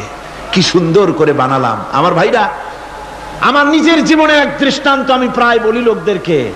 ছোটবেলায় মাদ্রাসা থেকে বাড়ি ফিরতেছি, তখন গয়নার নৌকা, লঞ্চ নাই, নৌকা। সেই নৌকা বিরাট লম্বা নৌকা, 4-5 জনে দাঁড় বায়, বড় বড় লম্বা লম্বা দাঁড়, শিপ নৌকা, খুব লম্বা নৌকা। এই নৌকাগুলি প্যাসেঞ্জার বহন করে। স্টেশন আসতে পরে ঢোল পিঠায়, মানুষ এসে ওঠে। রাতের বেলায় চলতে হয়, রাতেই এগুলো চলতো বেশি, আজকাল এগুলি আর নাই। সেই নৌকার মাঝখানে থাকতো বাঁশ পোতা, 2 দিকে মানুষ শোবে, নৌকার 2 দিকে মাথা দিয়ে, একদিকে পা দিয়ে শোবে। ছাত্র জীবন, শুয়ে আছি এরকম করে, কিন্তু পা লম্বা করা যায় না, পা লম্বা করলে আর একজনের বুকের উপরে গিয়ে ওঠে। এভাবে করে পা কতক্ষণ গোটো করে রাখা যায়? কিছুক্ষণ পর মনের মধ্যে চিন্তা জাগলো যে আল্লাহ, হাঁটুতে তো ব্যথা করতেছে, এই হাঁটুগুলি যদি নাট বল্টুর মতো মোড়ায় মোড়ায় খোলার সিস্টেম করে দিতে, তাহলে তো এখন কষ্ট হতো না। ঠ্যাংডারে মোড়ায়া খুলিয়া তারপরে ব্যাগের মধ্যে ভরিয়া বালিশের কাজে হতো, ঠ্যাংও ব্যথা করতো না। ছাত্র হলে যত চিন্তা মাথার মধ্যে আসে, এইসব চিন্তা, কেনুর মধ্যে একটা মুড়ি পেঁয়াজ হইলে ভালো হইতো, এইসব চিন্তা করতেছে। চিন্তা করে করে এক ফাঁকে ঘুম এসে গেল। সকালবেলায় নৌকা যখন ফিরেছে স্টেশনে, ঘুম ভেঙে গেল যাত্রীদের চিৎকারে। একজন বলছে আমার মানি ব্যাগ চুরি হয়েছে, আর একজন বললো আমার হ্যান্ড ব্যাগ গেছে, আর একজন বলছে আমার ব্রিফকেস গেছে, চোরে নিয়ে গেছে। ওরা তো যার যার হারানো জিনিস নিয়ে ব্যস্ত। আমি তখন তওবা করতেছি যে আল্লাহ, আমার বুদ্ধিমতো যে বুদ্ধি রাত্রে করলাম, এই বুদ্ধিমতো যদি মানুষের হাতে এবং কেনুতে থাকতো নাট বল্টুর মতো করে মুড়ি পেঁয়াজ দেওয়া, আর ওইগুলি যদি থাকতো ব্রিফকেসের মধ্যে, হ্যান্ডব্যাগের মধ্যে, তাহলে তো সকালবেলায় শুনতাম কেউ বলতো যে আল্লাহ আমার তো ঠ্যাং চুরি হয়ে গেছে, কেউ বলতো আমার তো হাত চুরি হয়ে গেছে। আল্লাহ আল্লাহ আল্লাহ আল্লাহ, আল্লাহু আকবার। আল্লাহ সুবহানাহু ওয়া তাআলা কি সুন্দর করে তৈরি করেছেন। এত হাল তারা মিন ফুতুর, আমার সৃষ্টি নৈপুণ্যতার ভেতরে কোনো ভুল দেখতে পাও? কোনো ভুল পাবে না। আমার সৃষ্টি নৈপুণ্যতার ভেতরে কোনো ভুল নাই। সুবহানাল্লাহি বিহামদিহি, সুবহানাল্লাহি বিহামদিহি। এত সুন্দর করে আল্লাহ সুবহানাহু ওয়া তাআলা মানুষ সৃষ্টি করলেন। খলাকাল ইনসান আল্লামাহুল বায়ান। তিনি মানুষকে কথা বলা শিখিয়েছেন, তিনি মানুষকে সৃষ্টি করেছেন এত সুন্দর করে, চামড়া দিয়ে, সুন্দর করে চোখ দিয়ে, চুল দিয়ে, মুখ দিয়ে, কি সুন্দর করে বানিয়েছেন। সুবহানাল্লাহ। দেখুন, পায়ের তালুর চামড়া একরকম, তলার চামড়া আর এক রকম, বুকের চামড়া একরকম, পিঠের চামড়া আর এক রকম, ঠিক কিনা কন? পায়ের উপরের যে চামড়া, ওই চামড়াটা যদি পায়ের তলায় হতো, 2 দিনও হাঁটা যেত না, প্রতি সপ্তাহে 3 বার করে হাফসুল করা লাগতো, কন ঠিক কিনা? আল্লাহ সুবহানাহু ওয়া তাআলা যেখানে যেটা দরকার তাই দিয়েছেন। আর ওরা বলে কি, কয় যে আল্লাহ নাই, দেয়ার ইজ নো গড। ছাগল কোথাকার। গ্যাগারিন বলেছেন, ইউরি গ্যাগারিন প্রথম মহাশূন্যচারী, মহাশূন্য পরিভ্রমণ করে এসে বললেন যে মহাশূন্যের লক্ষ লক্ষ মাইল পরিভ্রমণ করে এলাম। মহাশূন্যে হিন্দুরা যাকে ভগবান বলে, খ্রিস্টান যাকে গড বলে, মুসলমানেরা যারা আল্লাহ বলে, এই লক্ষ লক্ষ মাইলের কোন জায়গায় অস্তিত্ব দেখলাম না। কিসের আল্লাহ, কিসের গড? নাউযুবিল্লাহি মিন যালিক। কত বড় ছাগল! তুমি দেখো আল্লাহ রে, তুমি তো নিজের শরীরই নিজে দেখো না। আমরা কি আমাদের নিজের শরীরটা দেখি? আয়নার সাহায্য ছাড়া ঘাড়টা কেমন, হিপটা কেমন, ব্যাকটা কেমন, পেছনের উরুটা দেখতে কেমন, আজ পর্যন্ত আয়নার সাহায্য ছাড়া দেখতে পারি নাই। নিজের শরীরটাই দেখতে পারি নাই, আর এই শরীরের স্রষ্টাকে দেখতে চাই। সাহস তো কম না পাগলের। আল্লাহ সুবহানাহু ওয়া তাআলা তিনি মানুষকে সৃষ্টি করেছেন, কত সুন্দর করে তিনি বানিয়েছেন। একবার লক্ষ্য করে দেখো, শুকরিয়া আসবে আল্লাহর দরবারে, মাথা নত হয়ে আসবে। কি সুন্দর করে আল্লাহ পাক বানিয়েছেন। মানুষের শরীরে কিডনি লাগবে 2টি, কিডনি লাগবে 1টা। কিডনি কি? কিডনি হচ্ছে আপনার পেশাবকে ছেঁকে বের করে দেয়, একটা দারুণ জিনিস আপনার শরীরের জন্য। কিডনি যদি ইনঅ্যাক্টিভ হয়ে যায়, হাত পায়ে পানি এসে হাত পা ফুলে আপনি মৃত্যুর দিকে এগোতে থাকবেন। এই কিডনি, এই ছাকনি মাত্র 1টা হলে চলে, কিন্তু আল্লাহ পাক ছাকনি, এই কিডনি দিয়েছেন 2টো। কটা দিলেন? দুটো। একটা যদি কখনো ডিসঅর্ডার হয়ে যায়, আর একটা দিয়ে যেন আমার বান্দা কাজ চালায় নিতে পারে। সুবহানাল্লাহ বিহামদিহি, সুবহানাল্লাহ। চোখ তো একটা হলেও হয়, কিন্তু আল্লাহ চোখ দিলেন দুটো। কটা দিয়েছেন? দুটো চোখ দিয়েছেন, দুটো কান দিয়েছেন। আমি অবাক হয়ে গিয়েছি যখন আমার ছেলের চিকিৎসা চলতেছিল সিঙ্গাপুর মাউন্ট এলিজাবেথ হসপিটালে। 7টা অপারেশন হয়েছে। আমার ছেলে কারিবুল মত, একেবারে মৃত্যুর দুয়ারে চলে গিয়েছিল। 7টি অপারেশন, 40 ব্যাগ রক্ত লেগেছে। 2.5 ফিট তার ইন্টেস্টাইন কেটে ফেলেছে, 2.5 ফিট খাদ্যনালী কেটে ফেলে দিয়েছে। আমি ডাক্তারকে জিজ্ঞেস করলাম, সার্জনকে, 2.5 ফিট তার খাদ্যনালী তুমি কেটে ফেললে, তা আমার এই ছেলে খেয়ে হজম করবে কি করে? তার খাওয়াটাও প্রবলেম হবে না? ডাক্তার আমাকে যা বলল, শোনা মাত্র আমার চোখে পানি এসে গেল। ডাক্তার বলল, তুমি জানো না, আমি তো মাত্র 2.5 ফিট কেটেছি। তোমার স্রষ্টা, এই পৃথিবীর স্রষ্টা মানুষ যিনি সৃষ্টি করেছেন, প্রত্যেক মানুষের পেটের ভিতরে এই খাদ্যনালীকে রব্বুল আলামিন 22 ফিট লম্বা করেছেন। 22 ফিট লম্বা আছে এটা। আমি তো মাত্র 2.5 ফিট কেটেছি। কোন প্রয়োজনে যদি কাটতে কাটতে আরো কাটা হয়, 10 ফিটও কাটা হয়, কষ্ট হবে না। সুবহানাল্লাহ বিহামদিহি। তার শ্বাস নেওয়ার জন্য, প্রশ্বাস নেওয়ার জন্য কি ব্যবস্থা আল্লাহ পাক করেছেন। হার্ট, মানুষের হার্ট বিট হচ্ছে, এটাকে হার্ট বিট যেটা হয়, সংকোচন সম্প্রসারণ। এই যে মানুষ, ডাক্তাররা বলে রোগী হার্ট অ্যাটাক করেছে, হার্ট অ্যাটাক করেছে। হার্ট অ্যাটাক করলো, অ্যাটাকটা কি? অ্যাটাকটা হচ্ছে সংকোচন সম্প্রসারণ, সংকোচন সম্প্রসারণ, এরকম হচ্ছে। ফট করে এটা অ্যাটাক করলো, আর যদি ছেড়ে না দেয়, এটাই অ্যাটাক করা, এটাই তার জীবনটা শেষ হয়ে যাওয়া। ডাক্তাররা বলেছেন যে মানুষের শরীরের সবকিছু চিন্তা করে, গবেষণা করে বহুত কিছু বুঝেছি, কিন্তু হার্টটা এরকম পাঞ্চিং কেন করে, এই জিনিস আজও পর্যন্ত আমাদের মাথায় ঢোকে নাই। সুবহানাল্লাহ বিহামদিহি। আল্লাহ পাক কি সুন্দর করে এই পাঞ্চিং এর মাধ্যমে, হার্ট যেভাবে করতেছে, এই পাঞ্চিং এর মাধ্যমে সমস্ত শরীরের রক্তগুলি পা থেকে শুরু করে মাথা পর্যন্ত সব ছড়িয়ে দেওয়া হচ্ছে, এভাবে এভাবে ছড়িয়ে দেওয়া হচ্ছে, যাতে করে মানুষ জীবিত থাকে, শরীরের রক্ত গরম থাকে, হিম শীতল হয়ে মানুষ যেন মারা না যায়। এই জন্য আল্লাহ সুবহানাহু ওয়া তাআলা এত সুন্দর ব্যবস্থা করেছেন। এক সময় আঘাত পেয়ে অনেকগুলি রক্ত যদি পড়ে যায়, মানুষ রক্ত শূন্যতায় মরবে না, আবার খানিকটা রক্ত রিজার্ভও থাকে, আল্লাহ পাক রিজার্ভ করে রাখেন। স্পঞ্জের ভিতরে পানি থাকলে উপর থেকে টের পাওয়া যায়, ওরকম খানিকটা রক্ত আল্লাহ শরীরের ভিতরে রিজার্ভ করে রেখেছেন। এই জন্য বড় বড় ডাক্তাররা, বড় বড় ডাক্তার, বড় বড় বিজ্ঞানী কখনোই নাস্তিক হয় না। এই সব দৃশ্য দেখে তারা মনে করে নিশ্চয়ই একজন কেউ আছেন যিনি এগুলি তৈরি করেছেন, এগুলি এমনে এমনে হয় নাই। যিনি তৈরি করেছেন তিনি কে? তিনি হচ্ছেন আল্লাহ সুবহানাহু ওয়া তাআলা। তিনি এগুলি সৃষ্টি করেছেন, তিনি এগুলি তৈরি করেছেন। ওই আল্লাহ পাকের কাছেই আমাদের সকলকেই ফিরে যেতে হবে। আল্লাহ রাব্বুল আলামিন তিনি বলছেন, আমি মানুষ সৃষ্টি করেছি, খালাকাল ইনসানা আল্লামাহুল বায়ান। মানুষ সৃষ্টি করেছি, শুধু মানুষকে সৃষ্টি করি নাই, আমি আবার তার জোড়াও তৈরি করে দিয়েছি। মানুষ একা একা না, পৃথিবীতে সব জোড়ায় জোড়ায় তৈরি করেছি। উদ্ভিদের মধ্যে জোড়া তৈরি করেছি, প্রাণী জগতের মধ্যে জোড়া তৈরি করেছি। এই দুনিয়ার ভিতরে যা কিছু আছে, উদ্ভিদ হোক আর মানুষ হোক, প্রাণী জগৎ হোক, সবগুলিকে আমি আল্লাহ জোড়া বানাইছি, জোড়ায় জোড়ায় নর এবং নারী সবগুলির মধ্যে করে দিয়েছি।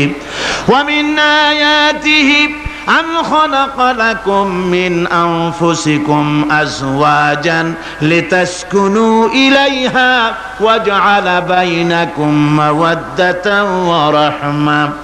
আল্লাহ রাব্বুল আলামিন বলেন, আমার অগণিত নিদর্শনের ভিতরে এটাও একটি নিদর্শন যে আমি তোমাদের থেকে তোমাদের জোড়া তৈরি করেছি, তোমাদের স্ত্রীদেরকে তৈরি করেছি, যাতে করে তোমরা তাদের কাছে শান্তি পাও। আর তোমাদের মধ্যে ভালোবাসা সৃষ্টি করেছি, মহব্বত সৃষ্টি করে দিয়েছি। আর পরিণত বয়সে এই মহব্বতকে আমি আল্লাহ করুণার সহৃদয়তায় পরিণত করে দেই।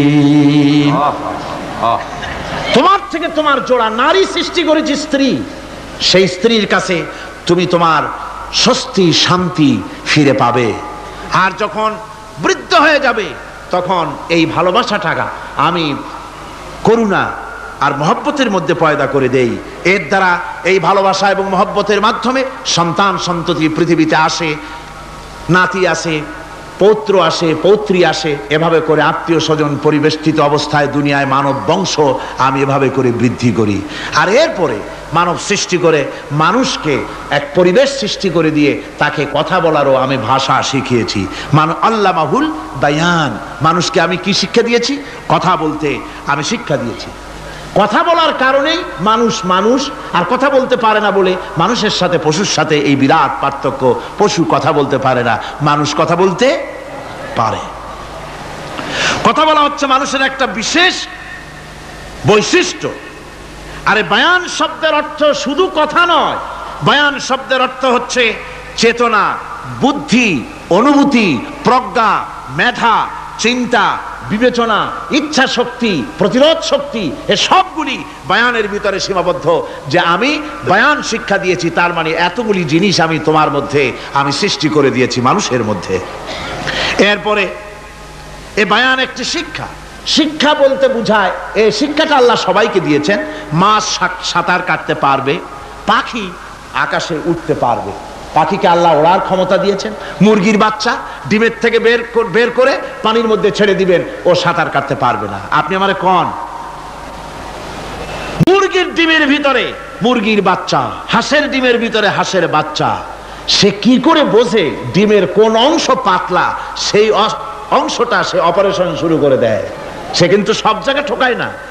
ওই ডিমের পর্দার ভিতরে একটা অংশ আছে পাতলা, সামান্য পাতলা, সেই পাতলা অংশ সে ঠুক করে একটুখানি অপারেশন করে, পর্দাটা ফেটে যায়, সেখান থেকে সে বেরিয়ে আসে। কে শিখালো যে এই জায়গায় ঠুক করে আওয়াজ কর, বেরোতে পারবি? কে শিখালো? আল্লাহ পাক শিক্ষা দিয়েছেন। এটা বায়ানের অন্তর্গত। মানুষকে দিয়েছেন বায়ান, ওকে দিয়েছেন শিক্ষা। হাঁসের বাচ্চা পানির ভিতরে ছেড়ে দিলে ওকে সাঁতার কাটতে হবে, কে শিখালো? আল্লাহ পাক। বাতাসে পাখিরা উড়ে বেড়ায় ডানা মেলে। আওয়ালাম ইয়ারাও ইলা তায়রি সাফাতিন ওয়া ইয়াকবিদনা মা ইউমসিকুহুন্না ইল্লার রহমান। দেখে নাকি তারা পাখিটি কেমন? মেলি দুটি লঘু ডানা, উড়িয়া বেড়ায় শূন্যের পরে নাহি তার কোনো মানা। আবার সে ডানা গুটাইয়া চলে কিন্তু পড়ে না তবু, বলকে বাতারে শূন্যে রাখিছে ভিন্ন সে এক প্রভু। প্লেনের মতো, এরোপ্লেনের মতো, দেখছেন না পাখিগুলি এরকম এরকম করে ওড়ে। আবার কখনো উঠতে গিয়ে আর ডানা দোলায় না, দুটো ডানা শরীরের সাথে মিশাইয়া একেবারে রকেটের মতো উড়ে চলে যায়, কিন্তু পড়ে যায় না। কে তাকে শূন্যের উপরে রেখেছে? জোরে কন, কে রেখেছে? এই ট্রেনিং আল্লাহ পাক তাকে দিয়েছেন। আল্লাহ পাক তাকে এই শিক্ষা দিয়েছেন। এই শিক্ষা, পানিতে সাঁতার কাটবে মাছ, বায়ুতে ভেসে বেড়াবে পাখি, তারপরে মানুষের চোখের পলক পড়বে, পাকস্থলী হজম করবে, এসব শিক্ষা আল্লাহই দিয়েছেন। প্রত্যেকটা জিনিসকে সৃষ্টি করেছেন, আর তার কাজটাও কিভাবে হবে তাও আল্লাহ পাক শিখিয়ে দিয়েছেন। এই জন্য শুধুমাত্র এই শিক্ষাটুকুনি নয়, মূল শিক্ষা হচ্ছে আল্লামাহুল বায়ান। এর আসল অর্থ হলো মানুষের জ্ঞানের পূর্ণতার জন্য আল্লাহ পাক বায়ান দিয়েছেন। সে বায়ান হচ্ছে কোরআনে কারীম। সে বায়ান কি? কোরআন। এই কোরআন হচ্ছে মানুষের জ্ঞানের পূর্ণতা। কোরআন দিয়েই মানুষের জ্ঞান পরিপূর্ণ হয়। ওমা উতীতুম মিনাল ইলমি ইল্লা কালিলা, তোমাদেরকে খুব সামান্যতম জ্ঞান দেওয়া হয়েছে। আসল জ্ঞানের মালিক কে? আল্লাহ সুবহানাহু ওয়া তাআলা। আল্লাহ রাব্বুল আলামিন বলেন, আশ-শামসু ওয়াল কমারু বিহুসবান ওয়ান নাজমু ওয়াশ-শাজারু ইয়াসজুদান। সূর্য এবং চন্দ্র একটা বিরাট একটা হিসাবের অনুসরণে বাধ্য। সূর্য আর চন্দ্র একটা হিসাবের অনুসরণে বাধ্য, এর ব্যতিক্রম হওয়ার কোনো উপায় নাই। সূর্য এবং চন্দ্র তার আপন আপন কক্ষপথে ঘুরবে, ইচ্ছে মাফিক সূর্য চন্দ্র ঘুরতে পারবে না। 12টার সময় সূর্য এসে বলতে পারবে না, বেটারা ছন আমি এখন উদিত হব, পারবে? পারবে না। দিনের দুপুরের সময় রাত এসে মাথা চাড়া দিয়ে জাগাতে পারবে না, দিন সরে যা আমি এখন সবটাকে রাত বানায় দেব, পারবে না। চন্দ্র এবং সূর্য একটা নির্ধারিত একটা হিসাবের অনুসরণে তারা রয়েছে, আর এই হিসাবের নিয়ম, কঠোর হিসাবের নিয়মতান্ত্রিকতার ভেতরে থাকার কারণেই মানুষের জন্য চন্দ্র মাস বছর ইত্যাদি গণনা মানুষের জন্য আল্লাহ সহজ করে দিয়েছেন। আল্লাহ পাকের নবীর কাছে জিজ্ঞাসা করা হচ্ছে, ওয়ায়াসআলুনাকা আনিল আহিল্লাম, ও নবী আপনাকে প্রশ্ন করা হয় চাঁদ সম্পর্কে। কাফেররা প্রশ্ন করেছে চাঁদের ক্রমবর্ধমান ক্রমহ্রাস কেন, চাঁদ বাড়ে কেন, কমে কেন, আপনারে জিজ্ঞাসা করা হয়, আপনি জবাবে বলুন কুল হিয়া মাওয়াকিতু লিন্নাস, বলুন এ চাঁদ হচ্ছে মাস দিন বছর গণনা করার জন্য, গোটা পৃথিবীবাসীর জন্য আমি একটা স্থায়ী ক্যালেন্ডার আকাশে ঝুলায় রাখছি। জোরে কোন সুবহানাল্লাহ। বিনা পয়সার ক্যালেন্ডার কে ঝুলায় রাখছেন? আল্লাহ সুবহানাহু ওয়া তাআলা তিনি ঝুলিয়ে রেখেছেন এই ক্যালেন্ডারকে। আর এই চন্দ্র সূর্য নিজের ইচ্ছা মাফিক চলতে পারে না। আল্লাহ পাক কোরআনে কারিমে বলেছেন, আফা গায়রা দীনিল্লাহি ইয়াবগুন ওয়া লাহু আসলামা মান ফিস সামাওয়াতি ওয়াল আরদি তাওআন ওয়া কারহা, তোমরা কি আমার দেওয়া জীবন ব্যবস্থা ছেড়ে দিয়ে মানুষের তৈরি করা অন্যের তৈরি করা মতবাদ গ্রহণ করতে চাও? ওয়ালাহু আসলামা মান ফিস সামাওয়াতি ওয়াল আরদ, অথচ আকাশে যা কিছু আছে জমিনে যা কিছু আছে সব আমার কি করছে? আমার হুকুম মেনে আমার আনুগত্য করে তারা চলছে, আনুগত্যের সামনে মস্তক অবনত করে দিয়েছে। তাই তো আমরা দেখতে পাই তাল গাছে কোনোদিন বেল হয় না, হয়? চট্টগ্রামে হয় বোধহয়। তাল গাছে বেল হয়, নারকেল গাছে আম হয়, নিম গাছে লিচু হয়? হয় না। আল্লাহর সুন্নতের ভিতরে কোনো পরিবর্তন পাওয়া যাবে না। দেখুন বঙ্গোপসাগরের পানি মিষ্টি না নোনা? সবাই বলুন মিষ্টি না নোনা? বঙ্গোপসাগরের নোনা পানি জোয়ারের টানে এই বঙ্গোপসাগরের নোনা পানিগুলি পদ্মা মেঘনা যমুনার ভিতরে প্রবেশ করে মিষ্টি পানির ভিতরে, আবার ভাটির টানে পদ্মা মেঘনা যমুনার পানিগুলি মিষ্টি পানিগুলি নোনা পানির মধ্যে গিয়া ঢোকে। মাঝখানে কোনো পার্টিশন নাই, নোনা পানি মিষ্টি পানির এলাকাকে নোনা বানাতে পারে না, আবার মিষ্টি পানিগুলি গিয়া নোনা পানিগুলিরে মিষ্টি বানাইতে পারে না। কার হুকুম পালন করে? কার হুকুম? والنجم والشجر يسجدان والسماء رفعها ووضع الميزان, তারকা বৃক্ষরাজি সব সেজদায় রত। তারাই সেজদা দেয় কারে? কারে সেজদা দেয়? চাঁদ সেজদা করে কাকে? সূর্য করে কাকে? গাছপালা করে কারে? আল্লাহ পাককে সেজদা করে সবাই।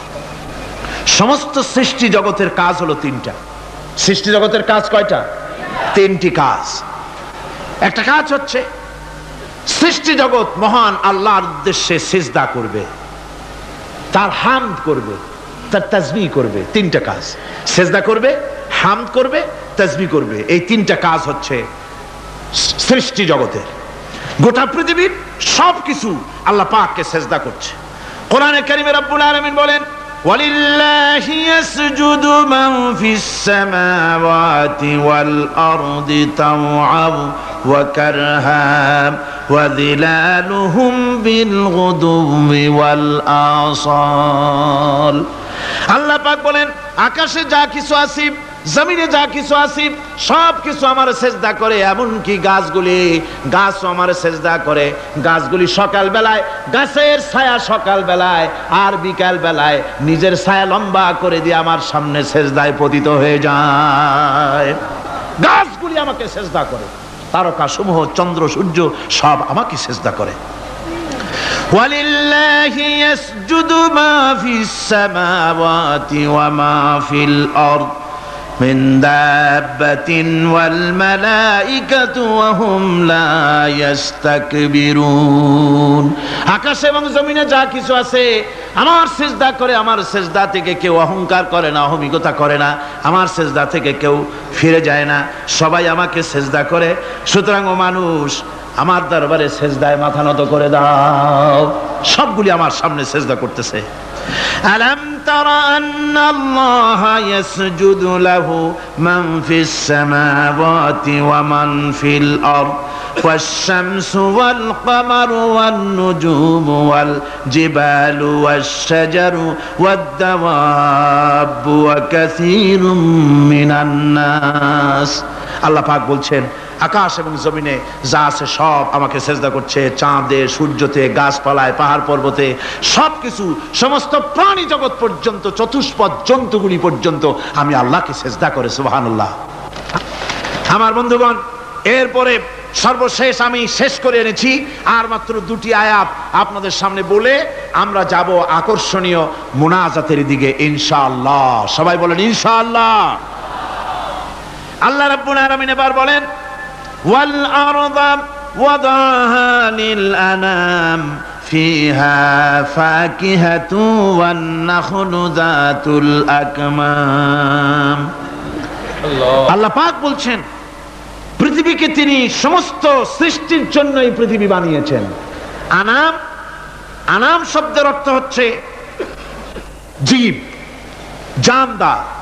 যত জানদার আছে সমস্ত জানদারদের জন্য আল্লাহ পাক এই পৃথিবীকে বানিয়েছেন। অর্থাৎ যাদের প্রাণ আছে, প্রাণী সময়ের জন্য আল্লাহ যা সৃষ্টি করেছেন সেটা হলো এই পৃথিবী। এই পৃথিবী ছাড়া অন্য কোথাও কোন প্রাণী বসবাসের উপযোগী করে আল্লাহ তৈরি করেন নাই। এই পৃথিবীটা কি আল্লাহ পাক প্রাণীদেরকে বসবাসের উপযোগী করে তৈরি করেছেন। তারপরে বলছেন পৃথিবী তো তৈরি করলাম, এরপরে আমি তাদের সমস্ত খাবার দাবারের ব্যবস্থাও করেছি। খেজুরগুলিকে আমি প্যাকেট করে তোমাদের সামনে দিয়েছি, আচ্ছাদন দিয়ে দিয়েছি। খেজুরের কথা এখানে বলা হয়েছে, শুধু খেজুর খেজুর নয়, খেজুর, আঙ্গুর, বেদানা, আপেল, যত খাবার আমাদের সামনে আল্লাহ দিয়েছেন সমস্ত খাবারগুলি প্যাকেট করা। জোরে বলেন কি করা? প্যাকেট করা। কি মহব্বত করে আল্লাহ দিয়েছেন। কলা বলেন, তাল বলেন, বেল বলেন, সব খাবারগুলিকে আল্লাহ পাক প্যাকেট করে মানুষের সামনে হাজির করেছেন। কারণ ওয়ালাকাদ কাররামনা বানি আদমা, যেহেতু আদম সন্তানকে আমি সম্মানিত করেছি, তাই আদম সন্তানের সামনে, ভদ্র সম্মানিত মেহমানের সামনে যত খাবার দিলাম সব খাবারগুলিকে আমি গুছিয়ে সুন্দর করে সাজিয়ে আমি কভার করে তোমার সামনে পেশ করেছি। ওয়াল হাব্বুজুল আসফি ওয়ার রাইহান, এরপরে দানা দিয়েছি, ভুসি দিয়েছি। দানা হচ্ছে মানুষের খাবার, ভুসি হচ্ছে পশুর খাবার। এই মানুষের খাবার, পশুর খাবার সবকিছু আমি পরিবেশন করেছি। এরপর আল্লাহ বলছেন ফাবিআইয়ি আলা'i রাব্বিকুমা তুকাযযিবান। পড়েন ফাবিআইয়ি আলা'i রাব্বিকুমা তুকাযযিবান। আল্লাহ পাক বলছেন কোন নিয়ামতকে, তোমার প্রভুর কোন নিয়ামতকে অস্বীকার করতে পারো? আল্লাহর কোন নিয়ামতকে অস্বীকার করতে পারবে না। এভাবে হাজারো নিয়ামত দিয়ে আমি তোমাদেরকে সমৃদ্ধ করেছি। সূরা আর রহমান একেবারে শেষ পর্যন্ত আল্লাহর এই সমস্ত নিয়ামত দিয়ে ভরা, নিয়ামতের কথা দিয়ে, রহমতের কথা দিয়ে ভরা। জোরে কোন সুবহানাল্লাহি বিহামদিহি। এই কোরআন, যে কোরআন আল্লাহ আমাদের শিক্ষা দিলেন, এই কোরআন অনুযায়ী দয়া করে যে কোরআন দিলেন, যাতে অর্থনীতি আছে, সমাজনীতি আছে, রাজনীতি আছে, যাতে মানুষের পারিবারিক জীবন আছে, সবকিছু যে কোরআনে আছে। এই কোরআন দিয়ে রাসূলুল্লাহ একটা সমাজ তৈরি করেছিলেন যেখানে চুরি ছিল না, ডাকাতি ছিল না, জেনা ব্যভিচার ছিল না। ওরকম একটি সমাজ বাংলাদেশে প্রতিষ্ঠিত হোক, এটা কি আপনারা চান? কারা কারা চান? দেখতে চাই।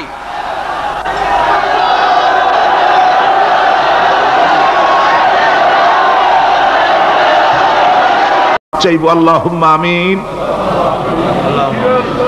ربنا ظلمنا أنفسنا وإن لم تغفر لنا وترحمنا لنكونن من الخاسرين.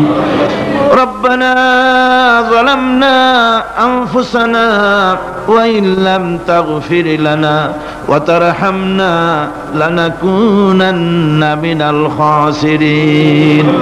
ربنا لا تزغ قلوبنا بعد إذ هديتنا وهب لنا من لدنك رحمة إنك أنت الوهاب. رب العالمين লক্ষ লক্ষ মুসলমান নরনারী 5 দিন ব্যাপী কোরআনে কারীমের তাফসীরের মাহফিল শেষ করে আজকে আকাশের নিচে বসে কাঙ্গালের মতো, ভিক্ষুকের মতো গুনার বোঝা মাথায় নিয়া তোমার দরবারে ছোট ছোট 2 খানা হাত তুলে ধরেছি। রব্বুল আলামিন আমাদের গুনার দিকে নজর করো না, আমাদের গুনার দিকে তাকায়ও না। আমরা এত গুনাহ করেছি, সেদিকে তাকালে হয়তো রহমত করতে ইচ্ছে করবে না। আয় আল্লাহ, আমাদের গুনার দিকে তাকায়ও না, আমাদের চোখের দিকে তাকাও, আর আমাদের মুখের কাকুতি মিনতির দিকে তাকায়া আমাদের জিন্দেগির গুনাহ আল্লাহ মাফ করে দাও। রব্বুল আলামিন, এই 5 দিন তাফসীর করতে গিয়ে যদি কোনো ভুল আমি করে থাকি, আয় আল্লাহ, আমি মানুষ, ইলম কালাম নাই, আমি যদি কোনো ভুল করে থাকি আল্লাহ তুমি দয়া করে আমাকে মাফ করে দাও। কোনো ভুল কথা যদি বলে থাকি তোমার বান্দাদের স্মৃতি থেকে তা মিটাইয়া দাও। আয় আল্লাহ, হক কথা যা বলেছি, কোরআনের কথা, হাদিসের কথা, তেলাওয়াত যা হয়েছে, জিকির আজকার হয়েছে, আল্লাহ এতে তুমি খুশি হয়ে যে সওয়াবটুকুন দিবে, আল্লাহ দয়া করে সওয়াবটুকুন সরওয়ারে কায়নাত আশরাফুল আম্বিয়া সাইয়্যিদুল মুরসালিন রাহমাতুল লিল আলামিন জনাবে মুহাম্মদুর রাসূলুল্লাহ সাল্লাল্লাহু আলাইহি ওয়াসাল্লামের রূহ মুবারকে পৌঁছায়া দাও। রব্বুল আলামিন, तमाम পৃথিবীর মাটির নিচে যত মুমিন মুমিনাত শুয়ে আছে আল্লাহ তাদের আরওয়ার পরে সওয়াব পৌঁছায়া দাও। রব্বুল আলামিন, আমরা বড় গুনাহগার, এই মুহূর্তে মনে পড়ে গেল আমাদের আব্বাজানের কথা, আমাদের মার কথা মনে পড়ে গেল। আল্লাহ, আয় আল্লাহ, আমাদের আব্বাজান যারা কবরে চলে গেছে আমাদের জন্য কত কষ্ট করেছেন, আল্লাহ বাপজানের কবরটাকে বেহেশত বানাইয়া দাও। রব্বুল আলামিন, আব্বার কথা কি বলা যায়? আমাদের মানুষ করার জন্য কত কষ্ট করেছেন, কত মিথ্যা মামলা করেছেন, কত বাড়ি ঘর করে গেছেন আমাদের জন্য। একটা পয়সা নিয়ে যান নাই, কিছু নিয়ে যায় নাই, খালি হাতে চলে গেছে। আল্লাহ বাপজানের কবরটা বেহেশত বানাইয়া দাও। রব্বুল আলামিন, জনম দুঃখিনী মা, আমাদের মা যাদের বিদায় হয়ে গেছে আল্লাহ বেহেশতের বাগান বানায়া দাও কবরটারে। আল্লাহ কবরগুলিকে জান্নাতুল ফেরদাউস বানায়া দাও। রব্বির হামহুমা কামা রব্বায়ানি সগীরা, রব্বির হামহুমা কামা রব্বায়ানি সগীরা। আল্লাহ আমাদের দিকে একটু তাকাও। সূরা আর রহমানের তাফসীর করলাম, তুমি তো রহমান, তুমি রহিম, তুমি জব্বার, তুমি সত্তার, তুমি মুহাইমিন, তুমি মুমিন, তুমি মুতাকাব্বির, তুমি সত্তারুল উয়ুব। আল্লাহ আমাদের দিকে তাকাও, আমাদের দিকে তাকাও। আয় আল্লাহ, এইভাবে করে মায়ের কাছে দাঁড়ায়া যদি মা মা বলে যদি কাঁদতাম, এমন নিষ্ঠুর মা নাই যে কোলে না নিয়ে পারে।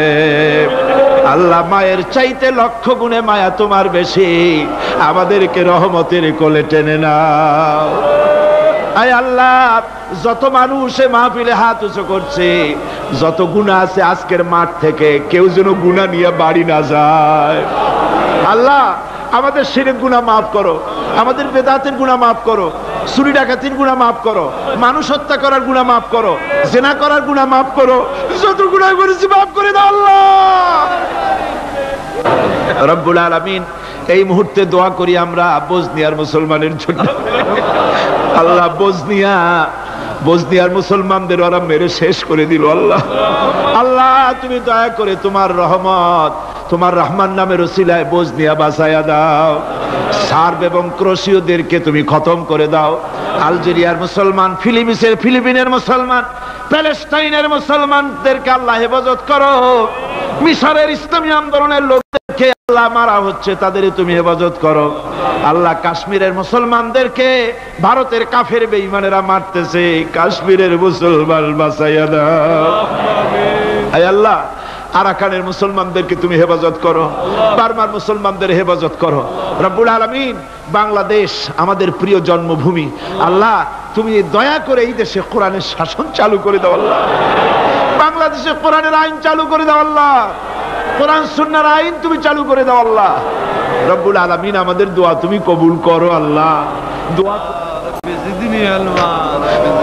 আল্লাহ, আমাদের কান্নার আওয়াজ তুমি শোনো আল্লাহ, কিচ্ছু নাই কান্দা ছাড়া আমাদের কাছে আল্লাহ। এই মাহফিলে যত যুবক এসেছে, আমাদের দেশের যুবকদের চরিত্র শেষ হয়ে যাচ্ছে আল্লাহ, সব যুবকদের জন্য দোয়া করি আল্লাহ, যুবক ছেলেদেরকে ইসলামী আন্দোলনের জন্য খালিদ বিন ওয়ালিদ বানায় দাও। এই মাহফিলে যত যুবক এসেছে আল্লাহ, সব যুবকদেরকে ইসলামী আন্দোলনের কর্মী বানায় দাও। আয় আল্লাহ, বাংলাদেশের সেনাবাহিনী, বাংলাদেশের বিডিআর তোমার দরবারে মঞ্জুর করো, তাদের সিনায় হিম্মত দাও। বাংলাদেশের পুলিশ বাহিনী ইমাম দিয়া কলজেটারে ভরে দাও। বাংলাদেশের সেনাবাহিনী, air force, land force, BDR, police, এদের কলিজায় এত বড় ইমাম দাও যে ইমানের জোরে বাংলাদেশের প্রতি ইঞ্চি জমিন রক্ত দিয়ে হেফাজত করতে পারে। ঘুষ থেকে তাদের বাঁচার তৌফিক দাও আল্লাহ। তোমার কোরআন শরীফের মাহফিল 5টা দিন পর্যন্ত স্বেচ্ছাসেবকরা যা কষ্ট করেছে আল্লাহ, তুমি দেখেছো, ওরা ট্রাফিক পুলিশের দায়িত্ব পালন করেছে, ওরা খায় নাই, রাত দিন কষ্ট করেছে, রৌদ্রে পুড়ে পুড়ে সুন্দর চেহারা অনেকের কালো হয়ে গেছে আল্লাহ। স্বেচ্ছাসেবক গুলোকে জান্নাতুল ফেরদাউসে কিয়ামতে জায়গা দিও, জাহান্নামের আগুন হারাম করে দিও আল্লাহ। ইয়া আল্লাহ, ইয়া আল্লাহ। আমার ভাইরা, হুজুর সাল্লাল্লাহু আলাইহি ওয়াসাল্লাম আরাফাতের ময়দানে দুহাত উঁচু করে দিয়ে আল্লাহর কাছে চাইছিলেন, যাতে তার বগল দেখা গিয়েছিল, হাদিস শরীফে এসেছে, আল্লাহর কাছে দুটো হাত উঁচু করে দিয়ে চান, ইয়া আল্লাহ, আল্লাহ। কান্দেন কান্দেন, আজকে কাঁদবেন না, কবে কাঁদবেন? আজই তো কান্নার দিন। কাঁদেন আল্লাহর কাছে, আল্লাহ ভিক্ষা চাই তোমার কাছে আল্লাহ। আল্লাহ, অনেকের রোগ ব্যাধি আছে, মাফ করে দাও আল্লাহ। আজকের এক মহিলা আমার সঙ্গে টেলিফোনে কাঁদলেন, 20 বছর পর্যন্ত রোগে ভুগতেন, রাহেলা আক্তার লাকি তার নাম, 20 বছর পর্যন্ত ভুগতেছে রোগে, কাঁদতেছে, বলছে বিশ্বাস করি কোরআনের মাহফিলে দোয়া কবুল হবে, অপারেশন যেন লাগে না, দোয়া করেন এই মহিলাকে যেন আল্লাহ অপারেশন না লাগায় ভালো করে দেন। হাজী আনোয়ার হোসেন সাহেব, আনোয়ার চৌধুরী সাহেব, বহু বছর মাহফিলে থাকতেন, আজ আসতে পারছেন না, অসুস্থ, দোয়া করেন আল্লাহ তাকে সুস্থ করে দিন। যত লোক টাকা দেয় আল্লাহ মাহফিলে সকলকে কবুল করো আল্লাহ। এই মাহফিলের জন্য জায়গা দিয়েছেন চট্টগ্রাম কলেজের প্রিন্সিপাল, আজ তিনি দুনিয়ায় নাই, আল্লাহ ভিতরে বেহেশতে জায়গা দাও। ইসলামী বিশ্ববিদ্যালয়ের জন্য যিনি জায়গা দিলেন তাকে তুমি বেহেশতে জায়গা দিও আল্লাহ রব্বুল আলামিন। মাওলানা আবু তাহের সাহেব, আফসার উদ্দিন সাহেব, বদিউল আলম সাহেব এবং আমার অত্যন্ত স্নেহাস্পদ অধ্যাপক মুফিজুর রহমান সাহেব, আল্লাহ সবগুলিকে তুমি কবুল করো আল্লাহ। আয় আল্লাহ, তুমি সবাইকে কবুল করো। সকলের নাম তো আমার মনে নাই আল্লাহ, তুমি তো সবাইকে চেনো। ইসলামী আন্দোলনের সমাজ কল্যাণ পরিষদে যারা খেদমত করবে আল্লাহ, তুমি সবাইকে কবুল করে নাও আল্লাহ। আমি 1 মিনিট ছেড়ে দিলাম, যার যার মনের কথা মাথা নিচু করে চক্ষু বন্ধ করিয়া একেবারে গোলামের মতো, ভিক্ষুকের মতো হয়ে আল্লাহর কাছে বলেন, যার যার মনের যা চাওয়ার আছে আল্লাহর কাছে চান, কেঁদে কেঁদে চান। আয় আল্লাহ, শাহী সাহেবের হায়াত বাড়িয়ে দাও, আয় আল্লাহ শাহী সাহেবের হায়াত দারাজ করে দাও, আয় আল্লাহ তাকে সুস্থ করে দাও, আয় আল্লাহ তার কণ্ঠস্বরকে আল্লাহ তুমি হেফাজত করে দাও, আয় আল্লাহ তাকে সমস্ত রোগ ব্যাধি থেকে শিফা দান করো, আয় আল্লাহ তার হায়াত দারাজ করে দাও, আয় আল্লাহ তার শরীরকে সুস্থ রাখো আল্লাহ রব্বুল আলামিন, রব্বুল আলামিন। আয় আল্লাহ তাআলা, তোমার বান্দারা মনে মনে কি চাইলো আমি জানি না, তুমি আলিমুম বিযাতিস সুদূর, তোমার বান্দারা মনে মনে চাইছে সব তুমি জানো আল্লাহ। আল্লাহ যে যা চাইলো জায়েজ তরিকায় সবাইরে দিয়া দাও আল্লাহ। আমার মা বোনেরা, মেয়ে লোক মানুষ, পেটে বাচ্চা, কোলে বাচ্চা, কষ্ট করে মা বোনেরা বহুত দূর দারাজ থেকে এসেছে আল্লাহ। আমার মায়েরা বোনেরা যারা আসছে আল্লাহ, কিয়ামতে তাদেরকে খাদিজা এবং আয়েশার কাতারে দাঁড় করায় দিও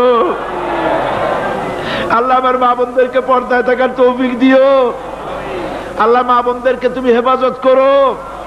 যত রিকশাওয়ালা এসেছে আল্লাহ, এত কষ্ট তারা করে, ওদের ভাগ্য তুমি উন্নতি করে দিও আল্লাহ। রিকশাওয়ালা, ঠেলাওয়ালা, কুলি, মজুর আল্লাহ, সকলের উপরে তোমার রহমত নাজিল করো।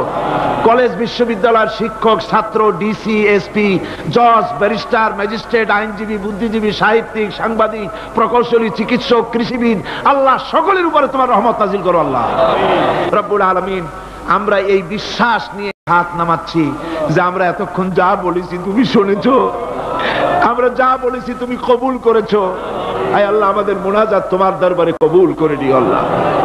সুবহান রাব্বিকা রাব্বিল ইজ্জাতি আম্মা ইয়াসিফুন ওয়া সালামুন আলাল মুরসালিন আলহামদুলিল্লাহি রাব্বিল আলামিন। ওয়াজআল আখিরা কালিমাতিনা ইনদাল মাউত লা ইলাহা ইল্লাল্লাহু মুহাম্মাদুর রাসূল।